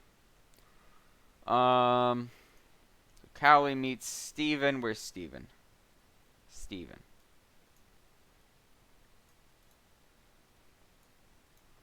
All right. We got this incredible dialogue. Hello, Simon, Father Cowley said. How are things? Hello, Bob, old man, Mr. Daedalus answered. Stop it. Wait. Which Daedalus is this? This is the other Daedalus. Yeah, Mr. Daedalus. Stephen Daedalus' father. Daddy And I guess Daedalus. Dilly Daedalus' father as well. Oh, I already have these guys connected. Hello, Bob, old man. What's the best news? Why then, not much. And then the dialogue gets weird. I'm barricaded up, Simon, with two Oh, men so it's- prowling around the house trying to effect an entrance. Okay, so it was Jolly. totally normal before now. Jolly, It's a- who is it? Oh, a certain gombeen man of our acquaintance, with a broken back, is it? Bean. The same. Reuben of that ilk. I'm just waiting for Ben Dollard. He's going to say a word to Long John to get him to take those two men off. All I want is a little time. What the fuck are they talking about? I don't know. There's two dudes prowling around his house, and he's like, yup, I'm waiting for Ben Dollard to tell Long John to get rid of these men. What? What? Why? What? What? What? Non sequitur. This sounds like this sounds like there's some actual plot happening. Oh, let's not be too presumptuous here. Check the annotations. Well, yeah, it reads like plot if like we were in a story with actual plot. Yeah. Like, yes, this sounds like some sort of dramatic event in a completely different story. Okay, yeah, I think so the annotations have to explain this, please. the annotations explain that John Fanning. Is this That's Long John? Yep. John Fanning is the sub-sheriff of Dublin, and the two men prowling are bailiffs who's trying to get in to do some sort of arrest or something, or they're looking for someone. I don't really know. Trying to drag him into court. Yeah, all I want is a little time. So probably they're off to arrest him for something, and he's like, just give me some time to whatever. Also, what the hell is Father Cowley being arrested for? Isn't he like a reverend? I don't know. Did he not pay rent? The annotations do point out that if he was a real priest, he wouldn't have a mustache. So maybe he's being arrested for being a fake priest. I Impersonating don't know. a priest. Arrested for mustache crimes. We've got. That feels like that feels like a Victorian era law for sure. Like the Sumptuary Act Sumptuary of law. 18 Yeah. Scotsmen can't wear kilts. Irishmen can't have facial hair. So we've got Ben Dollard. So we interrupt this novel to have a Looney Tunes sketch Yeah, where basically. a guy hides in his house. Yup. Or he's not at his house, and they're Cool and looking good. for him at his house, but he's not there. We got Yes. Long John, who I believe will reappear later. He does, yeah. What part are we in? Part 14? I think. Long John shows up in part 15. Actually, wait, is that the same John? You never know. John Fanning. Okay, it might not be the same John. Yeah, John. Okay, there's John Fanning, and then there's John Wise Nolan. Probably some The other longer Johns. of the two Johns. Okay. So we got these fellas who are like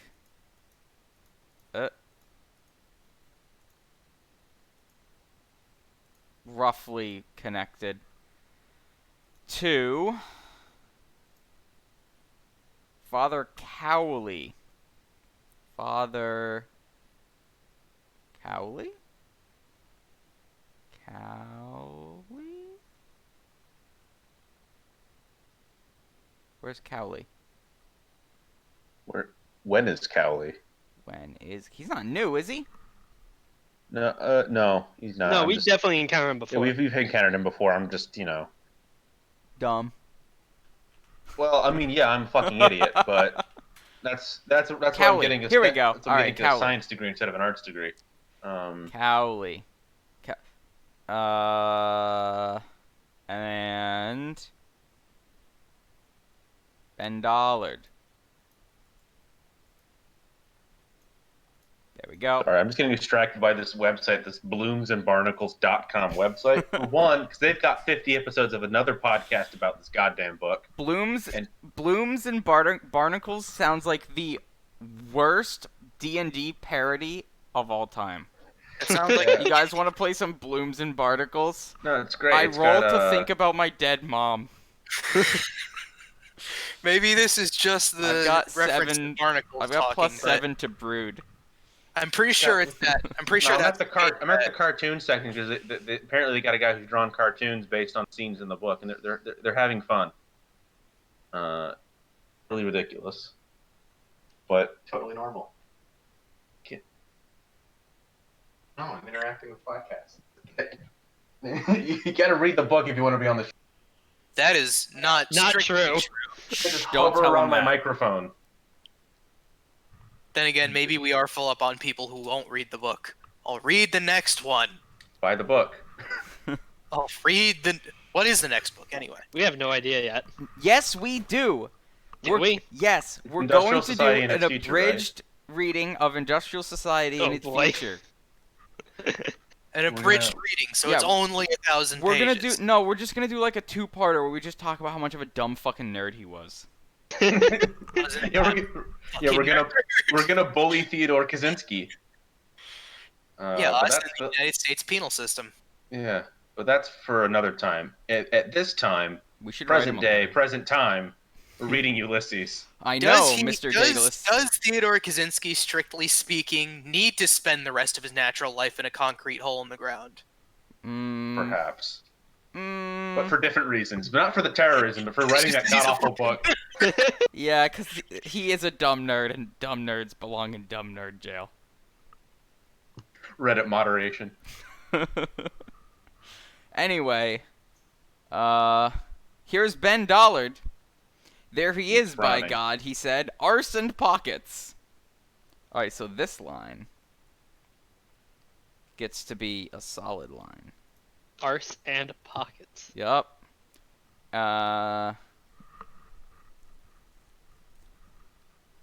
Who else is here? Mr. Daedalus. We'll get them a line. Yeah. But what does that mean, arse and pockets? You're asking the wrong people the wrong questions. Wait. No. This goes here. Bam. Look $10. at that guy. Here he comes with his big ass and his big pockets. Look at Mr. Ass and Pockets over here. Can that be our Ulysses podcast name? Arse and Ass and Pockets? pockets. Yeah. Hold that fellow with the bad trousers. Hold him now, Ben Dollard said. And then, Alright, I'm just gonna read this here dialogue, and maybe it'll make more sense to someone else. As he came near, Mr. Daedalus greeted, "Hold that fellow with the bad trousers." "Hold him now," Ben Dollard said. Mr. Daedalus eyed with cold, wandering scorn various points of Ben Dollard's figure. Then, turning to Father Cowley with a nod, he muttered sneeringly, "That's a pretty garment, isn't it, for a summer's day?" "Why, God eternally curse your soul," Ben Dollard growled furiously. "I threw out more clothes in my time than you ever saw." He stood beside them, beaming, on them first and on his roomy clothes, from points of which Mr. Daedalus flicked fluff, saying, "They were made for a man in his health, Ben, anyhow." "Bad luck to the Jew man that made them," Ben Dollard said. "Thanks be to God he's not paid yet." So I guess they're making fun of his pants, 'cause he's got dumb pants? I don't know. Here comes Mr. Pockets. Hey, those are some nice pants. Nice Fuck pants, off, dude. Mr. Pockets. I bet you didn't pay the Jew man that made them. it's so bizarre. Yeah, okay, so he's wearing loose, baggy trousers. Or someone's Okay, so wearing he's- loose, baggy trousers. Yeah, he's wearing loose, baggy trousers, so he's just 100 years too early to go to the Limp Bizkit concert. Yeah, here we go. Ben Dollard's loose blue cutaway and square hat above large slops crossed the quay in full gait from the metal bridge. Yeah, so they're just making fun of his dumb pants. Dumb pants. And how is that basso profondo, Benjamin? Father Cowley asked. Here's a real... I got this name. Hold on. All right. Ashel Boyle O'Connor Fitzmaurice Tisdale Farrell, murmuring, glass-eyed, strode past the Kildare Street Club. Yeah, I just copy and pasted that name as it stood into my notes, because, like, that's absolutely hilarious. Put the entire name into a box. Yup. He's just kind of over here. Also, I just noticed how Yeah, sure. long Elijah is, and I recall that there was a reason for that, but I don't remember what it was. So I'll have to Oh. go back and rewatch to understand why we made Oh, Elijah yeah. so fucking long. Yeah, Oh. yeah, Elijah's the boat, and I just did that as a joke, because I think I was having trouble getting the shape to be the right shape. Oh yeah, Long Elijah. Yeah. Elijah, harbinger of Jesus. Yeah. Yeah, Absolutely so he's over bizarre. here near Ben Dollard. Literally just walks by, and that's it. And then someone frowns, and then goes, "Aw." Bye Ben. Bye Ben. And then we've got Reverend Hugh C. Love, which sounds like it's A porn almost name. a dumb pun name. Yeah, like U.C. Love. Like, what is that? Like, what's that fucking mean? Yeah, the Reverend Dr. Love is a man who sells pills on the internet. Do they turn you red? Probably. Turn something red. St. Mary's. Is St. Mary's the I think so. St. Mary's? St. Mary's? But not in this. I don't think in this exact place. I think Joyce is having some fun again. And then they sort of just cart Ben off to jail. Yeah. Yeah, I don't think I have St. Mary's on here. Yeah. Ben Dollard has protests, and then they sort of say they're going to take him to jail. And then he talks about how the landlord hasn't strained the rent. And then apparently, I guess he was going to beat him up. I guess he was going to beat Father Carly up for not paying rent. Which is a hell of a thing to do. Yeah. Beating up a priest for missing a month's rent. But, He's not a real priest your because he has a landlord was bad. mustache.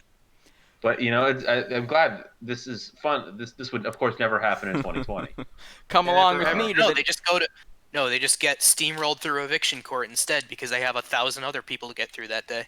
Come along with me to the sub-sheriff's office, he said. I want to show you the new beauty Rock has for a bailiff. He's a cross between Lobengula and Lynchahan. He's well worth seeing, mind you. Come along. I saw John Henry Menton casually in the bodega just now, and it will cost me a fall if I don't... Wait a while. We're on the right lay, Bob, believe you me. What the fuck are they talking about? If the annotations don't know, I don't know. Alright, Lobengula? Lobengula is the Zulu king of Matabele. Oh, of course. Of course. And Who else would it be? Lynchahan is an alias of James Walsh, who killed a James woman. Walsh. Okay, so they're saying the bailiff's a dick. He's an angry, he's a abusive cop. He's an angry cop who'll beat the shit out of you. So he's a cop. Bailiff just means cop in that part of the world, not like the special cop that hangs out in the court. Yeah. And bailiffs don't just hang out in courts. I thought, no, they're like school teachers. They sort of live there. They sort of live No, in the building. they sometimes send them out to, like, fetch people for courts. Oh yeah, Don't they? if you skip a bench warrant.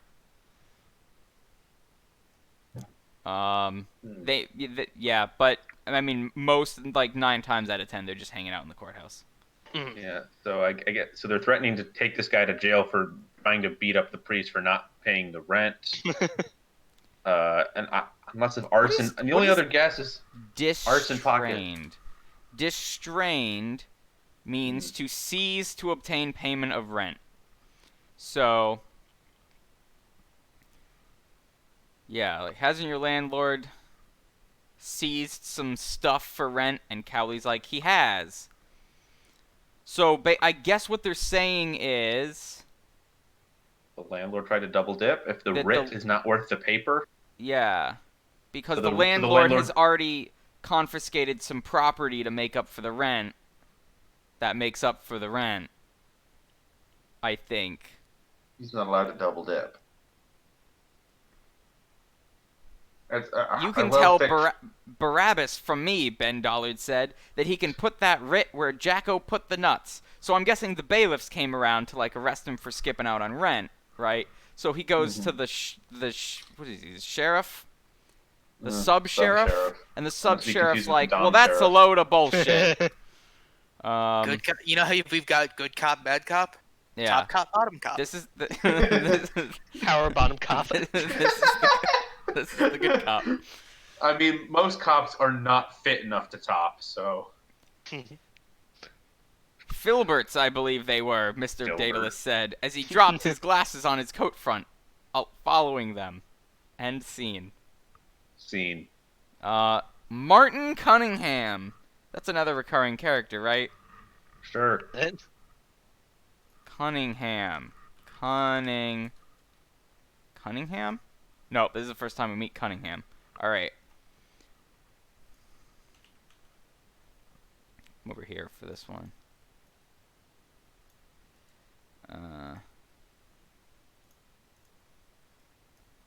Cunningham. Martin Cunningham. We're now on part 15? Yes. Out of 18?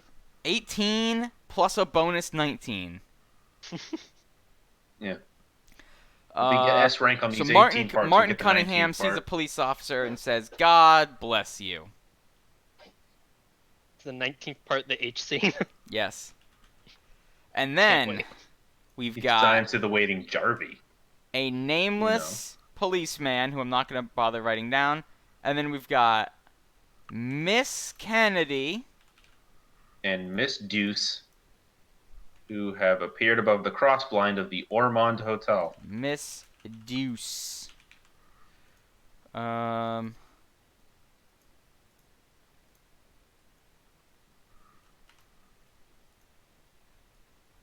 There we go.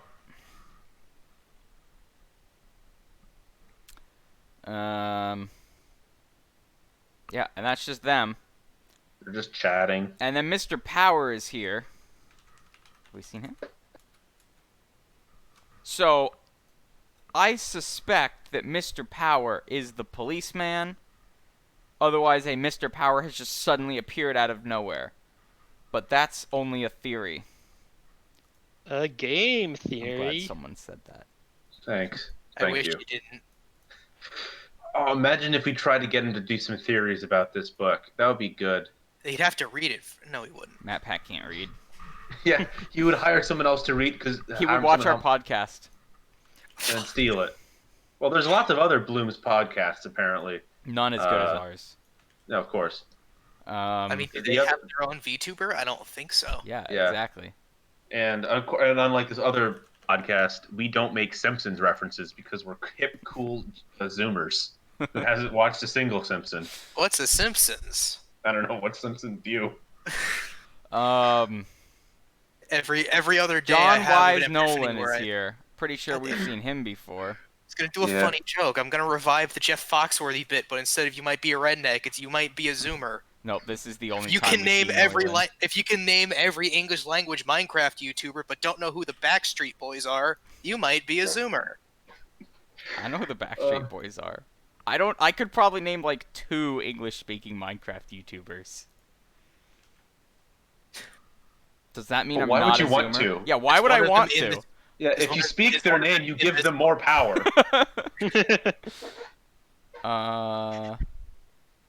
John Wise. Okay, so this chapter is the only chapter in which John Wise Nolan appears. Of course. But he comes he in. doesn't just show up. He is actually like a central character to this. Yeah, he's reading a section. list. Of Yeah, he's got a list. So He's checking it twice. He's following Thank these you. other guys. And they're I'm talking about clever. this list, laugh. which I believe is a list of donations that are made to some sort of fundraiser or charity. Yeah, And they're like, look at this. Bloom's on this list for 5 shillings. And then Martin Cunningham is like, let me see that. And he looks at it and he's like, damn, he put 5 whole shillings down. Strange but true. And then someone's like, I'll say there is much kindness in the Jew. Which is Cool. a quote. Evidently, what is that a Sure quote? is a quote. Who are you quoting? Sure is a quote in this work of literature. Aha. The Merchant of Venice. Oh, good. Oh, of course. Shylock faces Antonio with the proposal that a pound of his flesh be exacted if he fails to repay a loan on time. Yeah, the famous pound of flesh. And yeah, that's where we get Antonio that expression declares, from. there is much expression? kindness into the Jew. The expression, "Oh, you'll get your pound of flesh." I've That never comes- heard that expression. I've only heard that expression because I've seen the movie Seven. What is in the box? What's in the box? It's a good movie. No other movie comes even close to topping Seven in the category of most times the line "What's in the box" has been repeated consecutively. At like 30.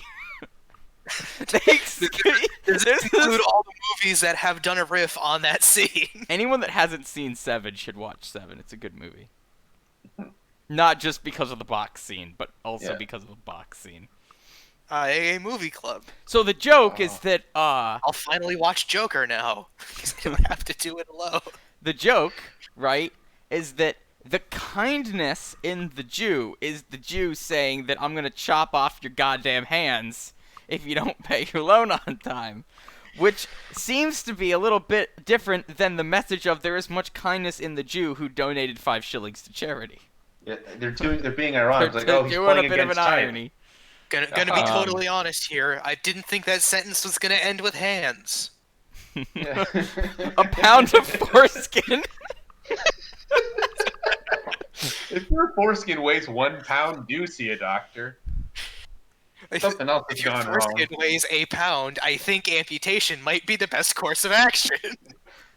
We're now a medical. Yeah, you podcast. legitimately qualify for foreskin reduction surgery.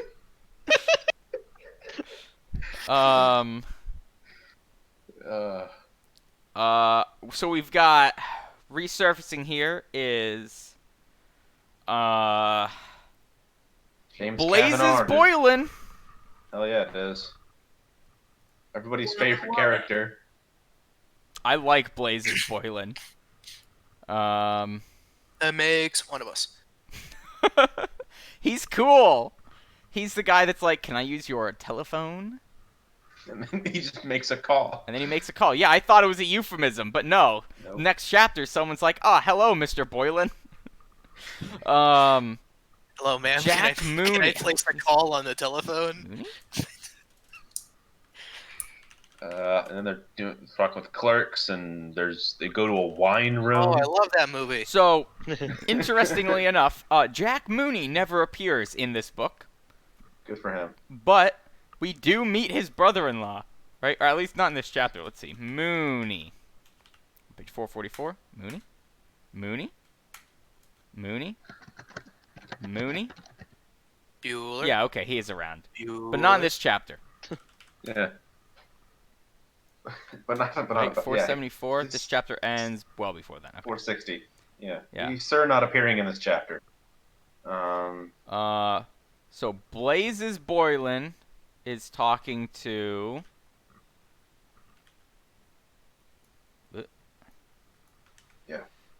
Jack Mooney's brother-in-law. Have we met Jack Mooney already? Was he part of the funeral gang? Funeral gang. At this point, I'm saying he's part of the. He's at this point, every character that hasn't been suddenly appears as part of the sandwich board line. At this, Sandwich. very very important sandwich board line, guys. New type of guy. Yeah. All right. Yeah, Mooney has been around. He's appeared a few times. So now John Wise Norland catches up to Mr. Power and Martin Cunningham, who has taken the elbow of a dapper little man. I don't know which little man is the dapper little man here. We could take a guess. Nah. Okay. Let's move on. Fuck it. They go past the watch store, and they hear about the town clerk's corns. Horns?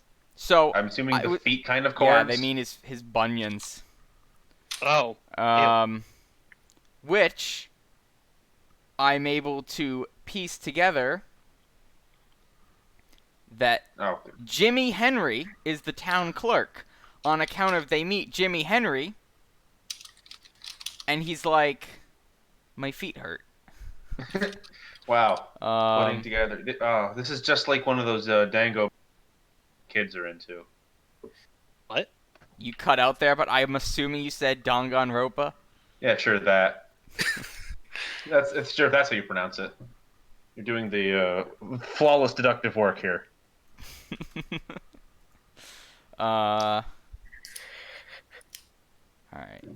Center this a little bit better. All right. So this is one of those. This is a rather dense chapter here. So we've Yeah, got. it's also one of the more boring ones because it's like about government-y people and Yeah. they're So talking about contemporary they politics. bump into. So... They're at like the town hall or the courthouse or something like that, and they Yeah. bump into Long John. Who fills the doorway because he is tall and long. Yeah. Just a Long boy. Good day, Mr. Sub Sheriff. Long John Fanning made no way for them. Yeah, He he's removed just the filling bar- the whole doorway, not moving for some reason. Yeah, with his cigar, which is what a Henry Clay is. And his big eyes scowling intelligently, which is, I think, my default expression. Are the conscript fathers pursuing their peaceful deliberations? He said with rich, acrid utterance to the assistant town clerk. So this guy's just big, and he knows he's big, and he's like, despite that they're probably above me in government, I'm above them in height, which means I get to bully them. I'm longer. This is why we need to begin the manlet uprising. Not short enough to be a manlet, despite what YouTube comments tell me. My favorite.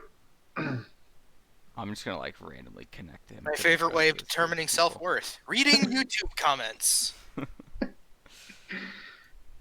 All right, what else we got going on here? Where was the marshal? He wanted to know to keep order in the council chamber. And old Barlow, the mace bearer, laid up with asthma. No mace on the table, nothing in order, no quorum even. And Hutchinson, the Lord Mayor, in Landudno. Yondendo? Yeah.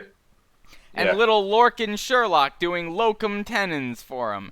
Damned Irish language, language of our forefathers. Yeah, I don't know what that means. Let's check the annotations. I assume politics of the day were not going well. Apparently Jimmy Henry was an actual assistant town clerk. James J. Henry. Fascinating. Jack Mooney's brother-in-law is Bob Doran, Who's Bob? who was in the Dubliners, Okay. which we don't care about. Henry Clay, popular cigar named after American politician. Yep. The conscript fathers, a name given to the Roman senators after the expulsion of the Tarquins in 510 BC. So now that's how much lore you need to bring into this book. You need to have intimate knowledge of the rise and fall of the Roman Empire. I have more knowledge of that than I do of Irish history. So Interesting. So Yeah, nobody makes video games about Irish republicanism. Yeah. well, there is Europa Universalis. That's not really about it, though. But I'm pretty sure there's a Hearts of Iron mod that lets you play out the troubles. So Ned Several. Lambert. Here's some fun lore, courtesy of the annotations. Where was the marshal? Ned Lambert's the marshal, and he was playing chess while court was in session, or whatever. What a flex. Wait, no, he was playing chess with... No, wait. Oh, God. He was not Ned Lambert. He was John Howard Parnell. Who was playing chess, and Ned Lambert saw him playing chess or something like that. Yeah, can all we just sort very of wrap up confusing. this section because it's lame and boring and It about is lame politics? and boring. Yeah, it's just some people talking, and they hear some hooves. Yeah, the horse. We have a horse. excitement. So there's your Vice Regal Cavalcade. I definitely missed a Yeah. couple connections to the Vice Regal Cavalcade. Yeah, they just arrive, and the Lord Lieutenant General and General are there. So what part are we at now? We are now entering part 16. Present day. Um, Present time. So Parnell's brother is Yep. there. Him in the corner. Parnell's playing chess.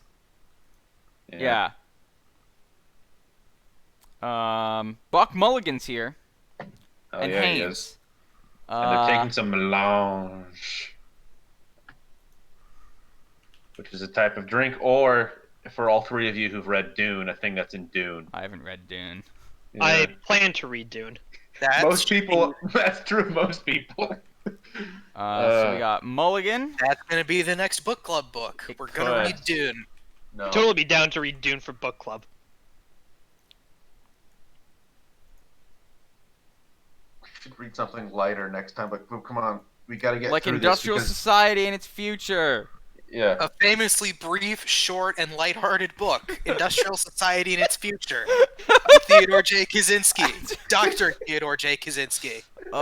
Yes. Did you ever get his doctorate?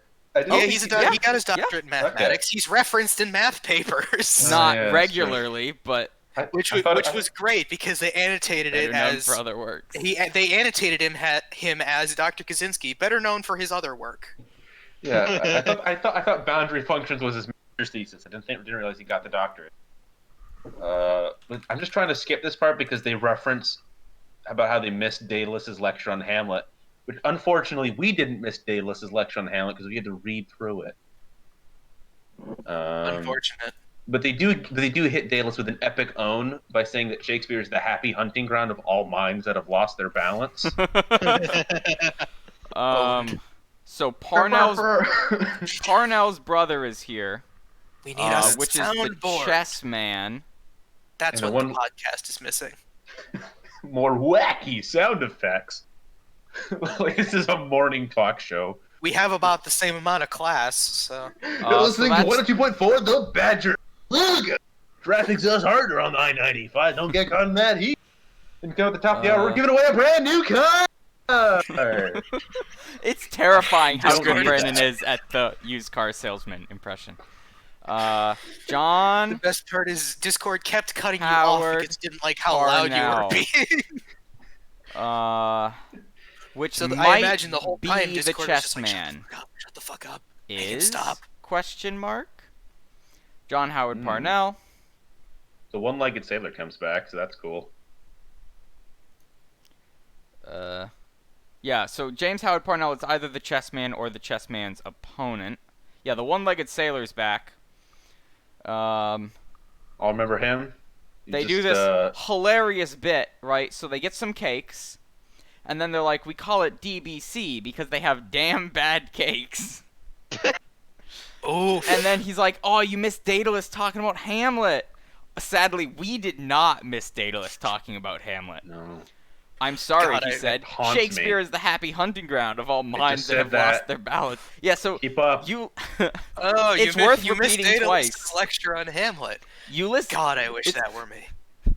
It really is worth pointing out that Joyce just repeatedly rags on people who talk about Hamlet while also referencing Hamlet a lot. Yeah. Okay, he's doing it ironically. So now we've got the sailor. He's back. Yep. My favorite character. Whoop.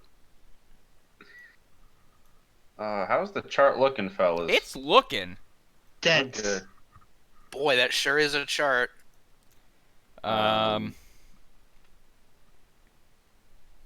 Just sitting around. They're just drinking. idly talking. Pokorny of Vienna makes an interesting point. All right, annotations. Yeah, they're still.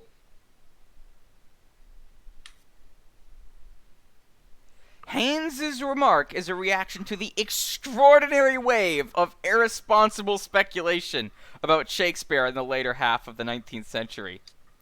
Damn, editorializing a little bit. I mean, Here we go. I think it. You know what? No, that tracks because in the Victorian era they're trying to look for anything ye olde to justify their Yeah. Englishness. So, yeah, this would have been a time of intense Shakespeare scholarship, and not all of it very good. All right, so Professor Pokorny of Vienna has Yep. argued that The Celtic settlement of Ireland dates to 800 or 900 BC. Okay. That's it. That's it? Yep. So, they're like... No, that tracks it because. Yeah, I don't fucking know. I don't know why they're talking about that. Anyway, they're watching Well, her Haynes bring is the guy food. who's studying the Ireland, right? He's studying Irish culture, so it makes sense for him to know when. Ireland. But when the Irish arrive in Ireland, it would make sense for him to know that, so he can start tracing the folk tales or whatever. Yeah. It all makes sense. You just have to think. You just have to like write a thesis on every other sentence. Yep.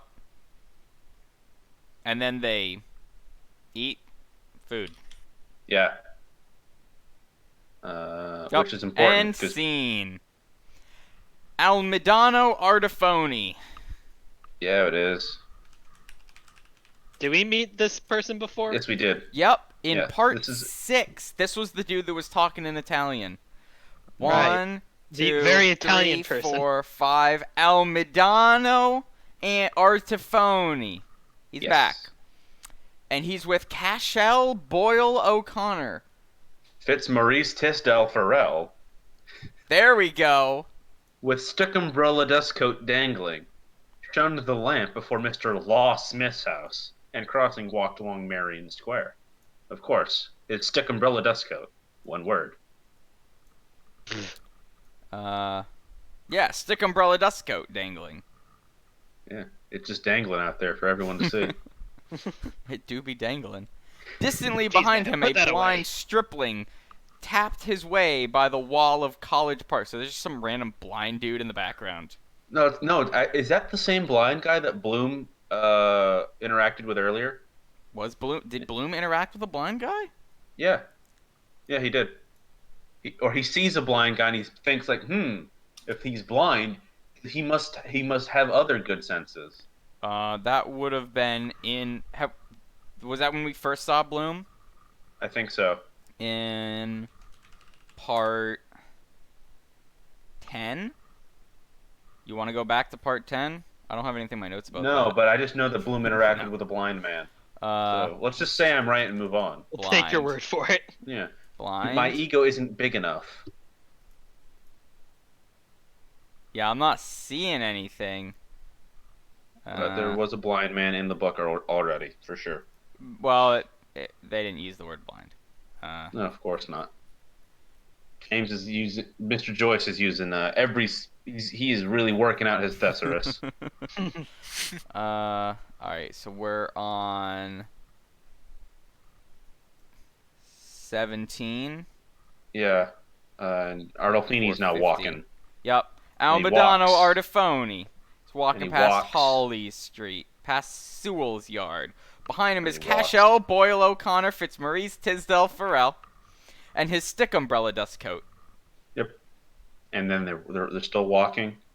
Cashel Boyle O'Connor, Fitzmaurice Tisdale Farrell walked as far as Mr. Lewis Werner's cheerful windows, then turned and strode back along Marion Square, his stick umbrella dust coat dangling. Okay, Joyce, just having some fun. You want to put some wacky words? Sure is just keep putting some words on the page. Yeah. Having some fun. I you know? feel like I can misspell words as a treat. Does he refer the to him author- by his full name every time? single time? Yes, Yeah. The author It's can a make hilarious bit. it's pretty Oh, funny. I the author feel like can make a little mistake as a treat. the stick umbrella dust coat here deserves a mention. How does it? I'm gonna put it on there. No one can stop me because it's my chart. He just keeps walking. He walks past places we've already been in this novel. I like the fact that he has his rat's teeth bared, and then he starts muttering to himself weird in Latin, which presumably means he's related to Pete Buttigieg. What? No, don't Who- even bother to explain it. The who- mystery makes it better. Who also is starting a podcast and getting in on our turf. Is he? Yeah, He pod- is starting a podcast. Yeah, This is not a which is- joke. This is It's not a joke. drill. I mean, it I is a repeat. joke on the fact to me, because podcasts are for like people like us, degenerates of society, Not people who ran for the president of the United States. Um, I'll fight him. I don't care if it's a hate crime. It's not a hate crime as long as you don't call him any slurs. the blind stripling turned his sickly face after the striding form. God's curse on you, he said sourly, whoever you are. You're blinder nor I am, you bitches bastard. What? An insult. What is a... What is... Alright, anyway, end scene. End scene. I mean, bitches bastard seems pretty straightforward. Yeah, but like... You are blinder nor I am. Is that a quote?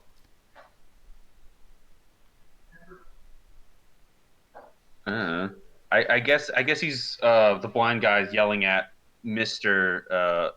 Cashel Boyle O'Connor Fitzmaurice Tisdale Farrell for like bumping into him, being like, "Hey, I know I'm blind. What's up your with you? excuse? What's your excuse? You bitches bastard." Again, past Mr. Bloom's dental windows. Oh, okay. Just- So when he yeah. was... Yeah, so... Okay, so... Annotations helpfully explain that this is Mr. helpfully. Bloom the dentist, not Mr. Not Bloom the Leopold Bloom. Leopold Bloom. Yeah. Yeah, of course. So as he's walking by, his stick umbrella dust coat dangling bumps the guy's cane. And he's like, He's a dick. "Oi, you bitches bastard." Yeah. And then scene after End being scene, a dick yep. to the blind. Chapter 18 now. Yeah, Unfortunately, we're I have now- once again run out of colors of the rainbow. Yeah, it's fine. I'll start reading some stuff because I think we're in a restaurant on account. Opposite Ruggy O'Donogho's Donahue's Master Patrick Aloysius Dignam. So, Pawing the I pound and a half of believe we Maggin. have seen Patrick Aloysius Dignam before. How could you forget such a man? Shoveling pork steaks. And they're all eating, and there's Yes. Mrs. Storer and Dignam, Mrs. Quigley. Master Patrick Aloysius Dignam in in part 9.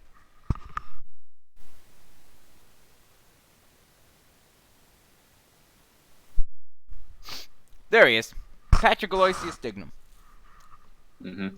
Alright, someone pick a color. What colors haven't we used? Cyan. Sure. Literally not There we even go. on the Use that palette. one. Shit. Alright. Cyan. So we got... Wait, have we seen O'Donohoe? O'Don... No. Okay, this is the first time we see O'Donohoe. We got O'Donohoe. Yep. And they're in a restaurant.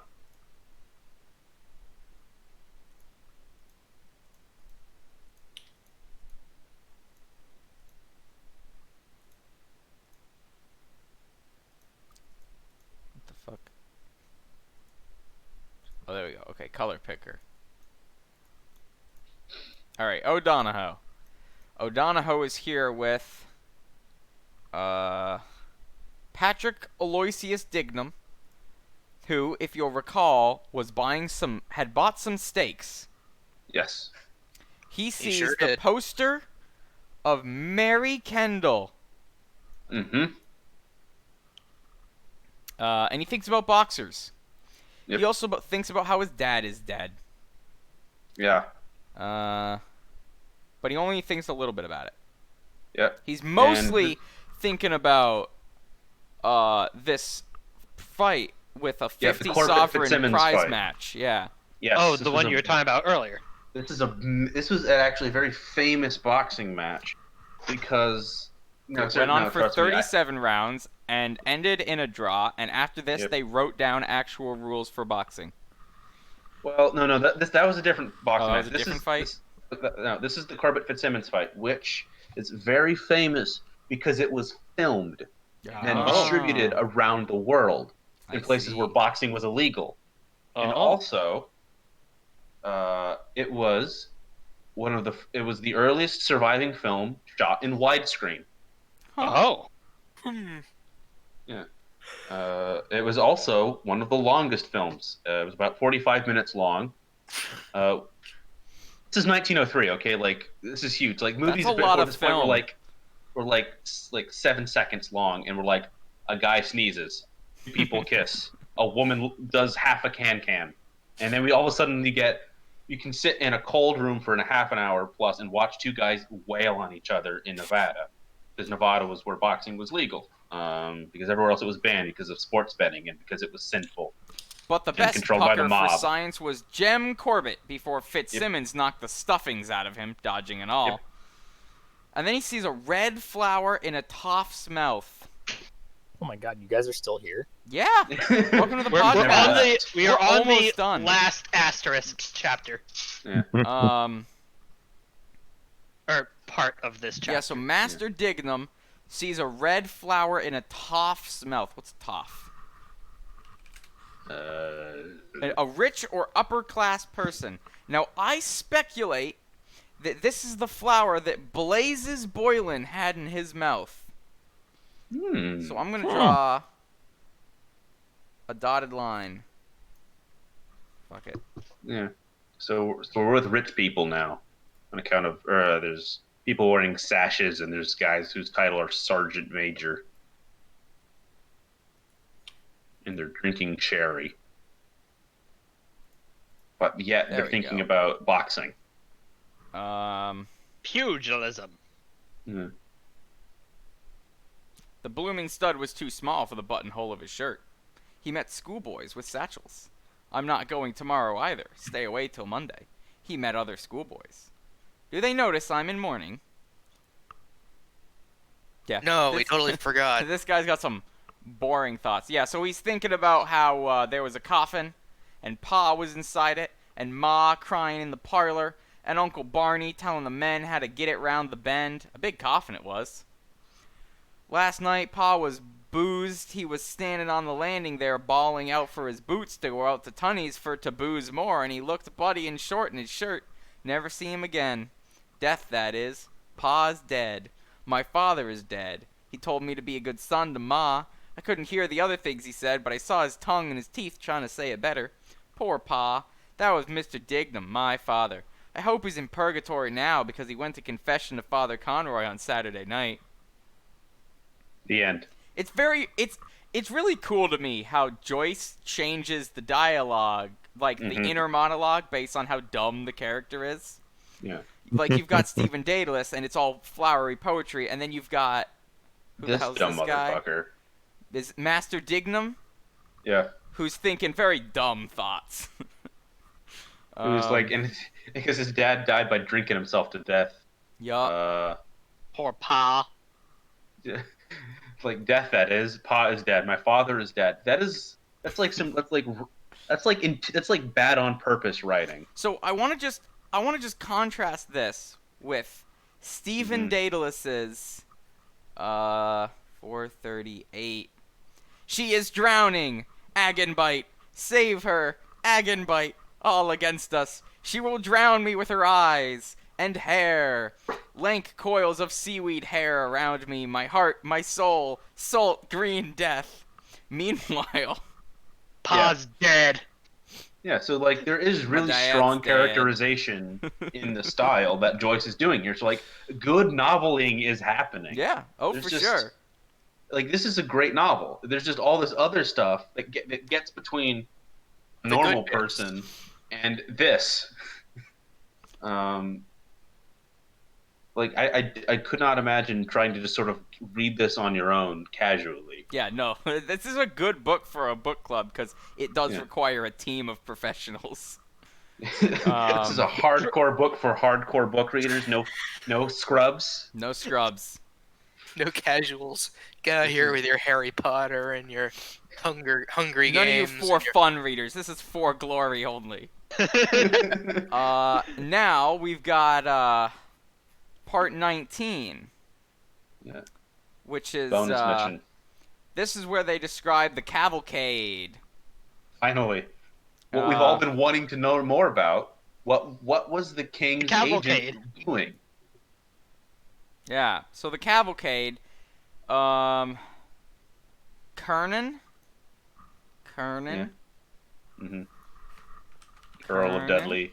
Kernan is Lady in Dudley. part 11. Lieutenant Colonel Heseltine. There's just so many. 1, 2, 3, 4, 5, 6, Yep. 7, 8, 9, 10, 11. Kernan. Yeah. Oh, we already have him in the cavalcade. Damn it. Yeah. Dudley White. BLMA. Is that the guy's title, or are those more initials? It might be a title, but I don't care to look. Well, I will do the This looking. is another boring Go ahead. politics chapter. Here Not we go. even the. Section 19.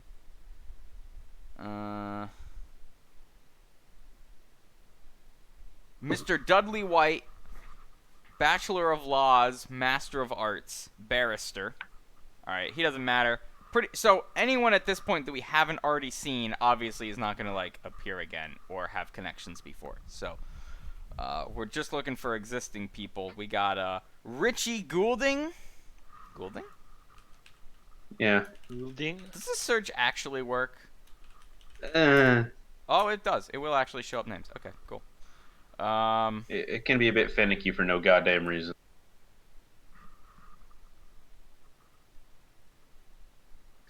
Reuben J. Dodds, solicitor. For the An Patriotic elderly Insurance female. Company. Mr. Simon Daedalus. Yep. Who has also Himself. already got the connection there. We're back on Ormond Quay, a place established earlier. And if anyone who Reverend doesn't remember, Hugh C. Love. Yep. There we go. There's a new connection. who made obeisance unperceived, mindful of lord deputies whose hands benignant had held of yore, rich of advousons. Mm-hmm. I'm gonna assume those are like the old time versions of like fail sons, and just move on. Sure. Works for me. Watch me. They're just they're like the Eric Trumps of this time. What else we got here? Gertie McDowell. Good name. The Right Honorable William Humble. Earl of Dudley, GCVO. Not very humble now, is he?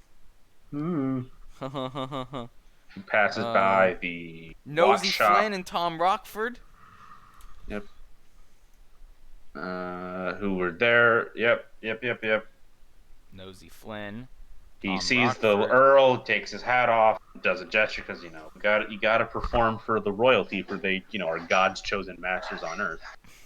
Well, a viceroy is just appointed by Yeah, by actual- God's chosen master on yeah, earth. which makes him like an angel, maybe, or a prophet. I Do, guess. do not be afraid. Be not afraid. Be not afraid. Yep. A little late for that. Yeah. If I could understand this book, I might be afraid of it, but I can't. So I have the same power that Leopold Bloom has, that I'm too stupid to be scared of these stuff. We got Dilly Daedalus. Hell yeah. It all comes back together. This is the reunion special Yep. of chapter 10. Too many cooks. This is just- literally just like a tour de Dublin. Yeah. And Yeah, on they're your just left, talking you'll about the see people the historic that the statue goes building. by. Mr. Dennis J. Magini, professor of dancing and C. And see.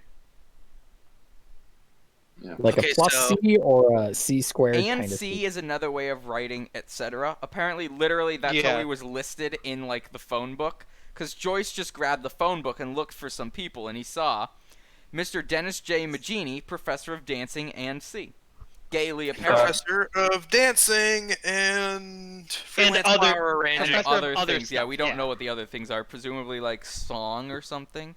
Just told you, freelance flower arranging. He's freelancing. Yeah, got he's on Fiverr. Blazes Boylan.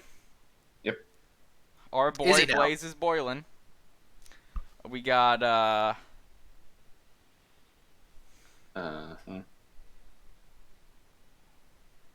what is it? There's just, But and then we though go back she's a to basically- factory lass and wears no fancy clothes, Baraboom, Yet I've a sort of a Yorkshire relic for a my little Yorkshire rose. Baraboom.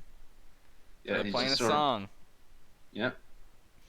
Thither More of name. the wall, the Quartermeyer flat Thither. handicaptors, MC Green, H. Shrift, TM Pate, C. Skyfy, JB Jeffs, G.N. Morphy, F. Stevenson, C. Adderley, and W.C. Huggard started in pursuit. Striding past Striding- Finn's Hotel, Cashel, Boyle, O'Connor, Fitzmaurice, Tisdale, Farrell stared through a fierce eyeglass. Yep. In the window of the Austro-Hungarian vice consul. So, I guess a foreign dignitary is visiting Dublin. Austro-Hungary. We've already got Yeah, that well, an connection. Austro-Hungarian foreign dignitary, which is interesting. I'm cool. What, Great. Cool. is there something fun. particularly interesting about that, or just I mean, the Austro-Hungarian Empire existed when this book was set in 1904. Yes. It did not exist in 1918 when this book was beginning Oh. to be published. oh yeah, it broke it. There's a thing that happened. A great war, if you will. Hmm. All right. And yeah, the cavalcade just sort of goes through the places, and then I think on the last page, I think, His collar, too, sprang up. yeah, And that's it. That's the chapter. Wait! yeah The two no, small there's- schoolboys. Yes, Two come back. small schoolboys. Everyone's here. everyone's here, and then even Almidan Artufi, who I ironically, believe that one of those leaves. schoolboys is Master Brunny Linham. yeah, sure, Sure. All schoolboys Go are for the it. same. yes, it's like Crusader Kings. Oh, they're just Yeah, all the same. yeah. All the Until kids you are the hit, same. until you complete puberty, they all look literally identical. And that's it. That's chapter 10. Yeah. Fucking fun. finally. a shattered look at Dublin, and a wild experiment in the form of the novel. Truly groundbreaking, very deep. Anything else? Anybody else who got any very smart words to say about this book? Good book. Okay. Very What book. point did this serve other than, like, was it literally just to, like, just show people just in Dublin? It's like, yep, this is Yes. Dublin. Yeah, that was innovative at the time, because I'm saying innovative a lot, half ironically, half unironically, because even at this point, fiction about the life and times of normal people was still a new-ish idea. I'm gonna put this here chart in book club if anyone wants to see the full HD version of it. Yeah, put it there. That's a classic. That's a important document now. A critical work of scholarship. You should submit it to somewhere. Alex, this is only half of the thing. What? Oh, Half what of the it's cut fuck? off. God damn it. Okay, hang on. Well, it only cut off the boring parts. Hang on. Right. So I can't pick a custom page size when I print. Are You gotta any of print these? it out. Well, because I'm printing to Print a to P- yeah, PDF. I'm printing to PDF. I see a problem with the PDF. Yes. Half the chart's cut stylish. off. Yeah. Right. Because it's 26 inches by 26 inches. What? Hang on. What if I just like? You can make it smaller. You could Yeah, what rearrange if? you could rearrange the boxes to fit it into a size of A4 letter paper. Yeah. Unfortunately, that. Too hard. Well, it kind of messes up some of the text. Anyway. Let's see. Yeah, All but right. now we know a whole bunch of Page. aspects of a bunch of people's lives in Ireland on this one day, at this, honestly, possibly within this 1 hour. 'Cause I don't think that much time passed. 23. No, Ulysses is actually rudimentary proof of the 19. fuck. Stop clock phenomenon. Relativity, yeah. See, if this was an Yes. actually edited podcast, that whole bit would be on the cutting Oh, room for floor. sure. Yeah, but we do it live because editing audio is Boring. No one wants to Yes. listen to this shit. Annoying, and not to mention, hard. only and- Alex is actually capturing any audio. Yeah. Like I don't know about you guys, but I didn't exactly fire up Audacity before we started. Yeah. So like.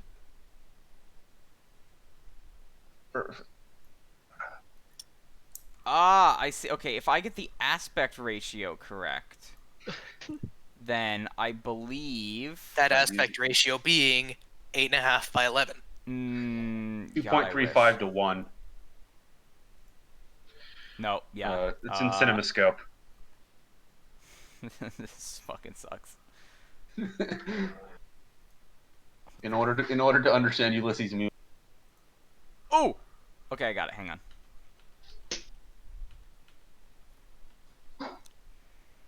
I found the biggest print size that there is. Good. Um, Billboard size? 30...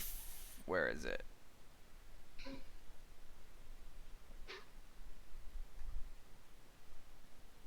Mm, 34 by 44. This truly an epic undertaking. Understand another epic undertaking. Referencing a bunch of other epic undertakings. Epic. Truly. It's epic Okay. all the way down. Alright, there we go. There's my beautiful work of art. Oh, that's the name. That's the title of the episode. Epic all the way. No, the That's it. title of this episode is Book Club, just like all the Book others. Club Part 2. Book Club First Blood. This podcast What is if we dedicated do like to the the gritty brave fighters reboot of title Mujahideen. and just call it Book Club? Sure. Anyway, who man is this absolute mess? Yeah. You don't say. See you all in 7 days where we do it again. Can you say that more like the ghost from The Ring? Because that's about the level of threat we're at, saying we're gonna come back next week and do this all over again. Well, yeah. Well, and if you want to make sure you're here next week, you gotta like, Don't forget comment, to ring that fucking subscribe, bell. click You the know- bell. Donate to the Patreon that we Like don't the have. Patreon, To Venmo get me. exclusive cut Then will footage. be for the emotional labor of having to sit with my friends and talk about this fucking book. Podcasting is labor and it's being exploited. What other Ko-fi? Follow us on Bumble. What? We will be pitching our show to Quibi. Crackle. Follow me However on we- Grindr.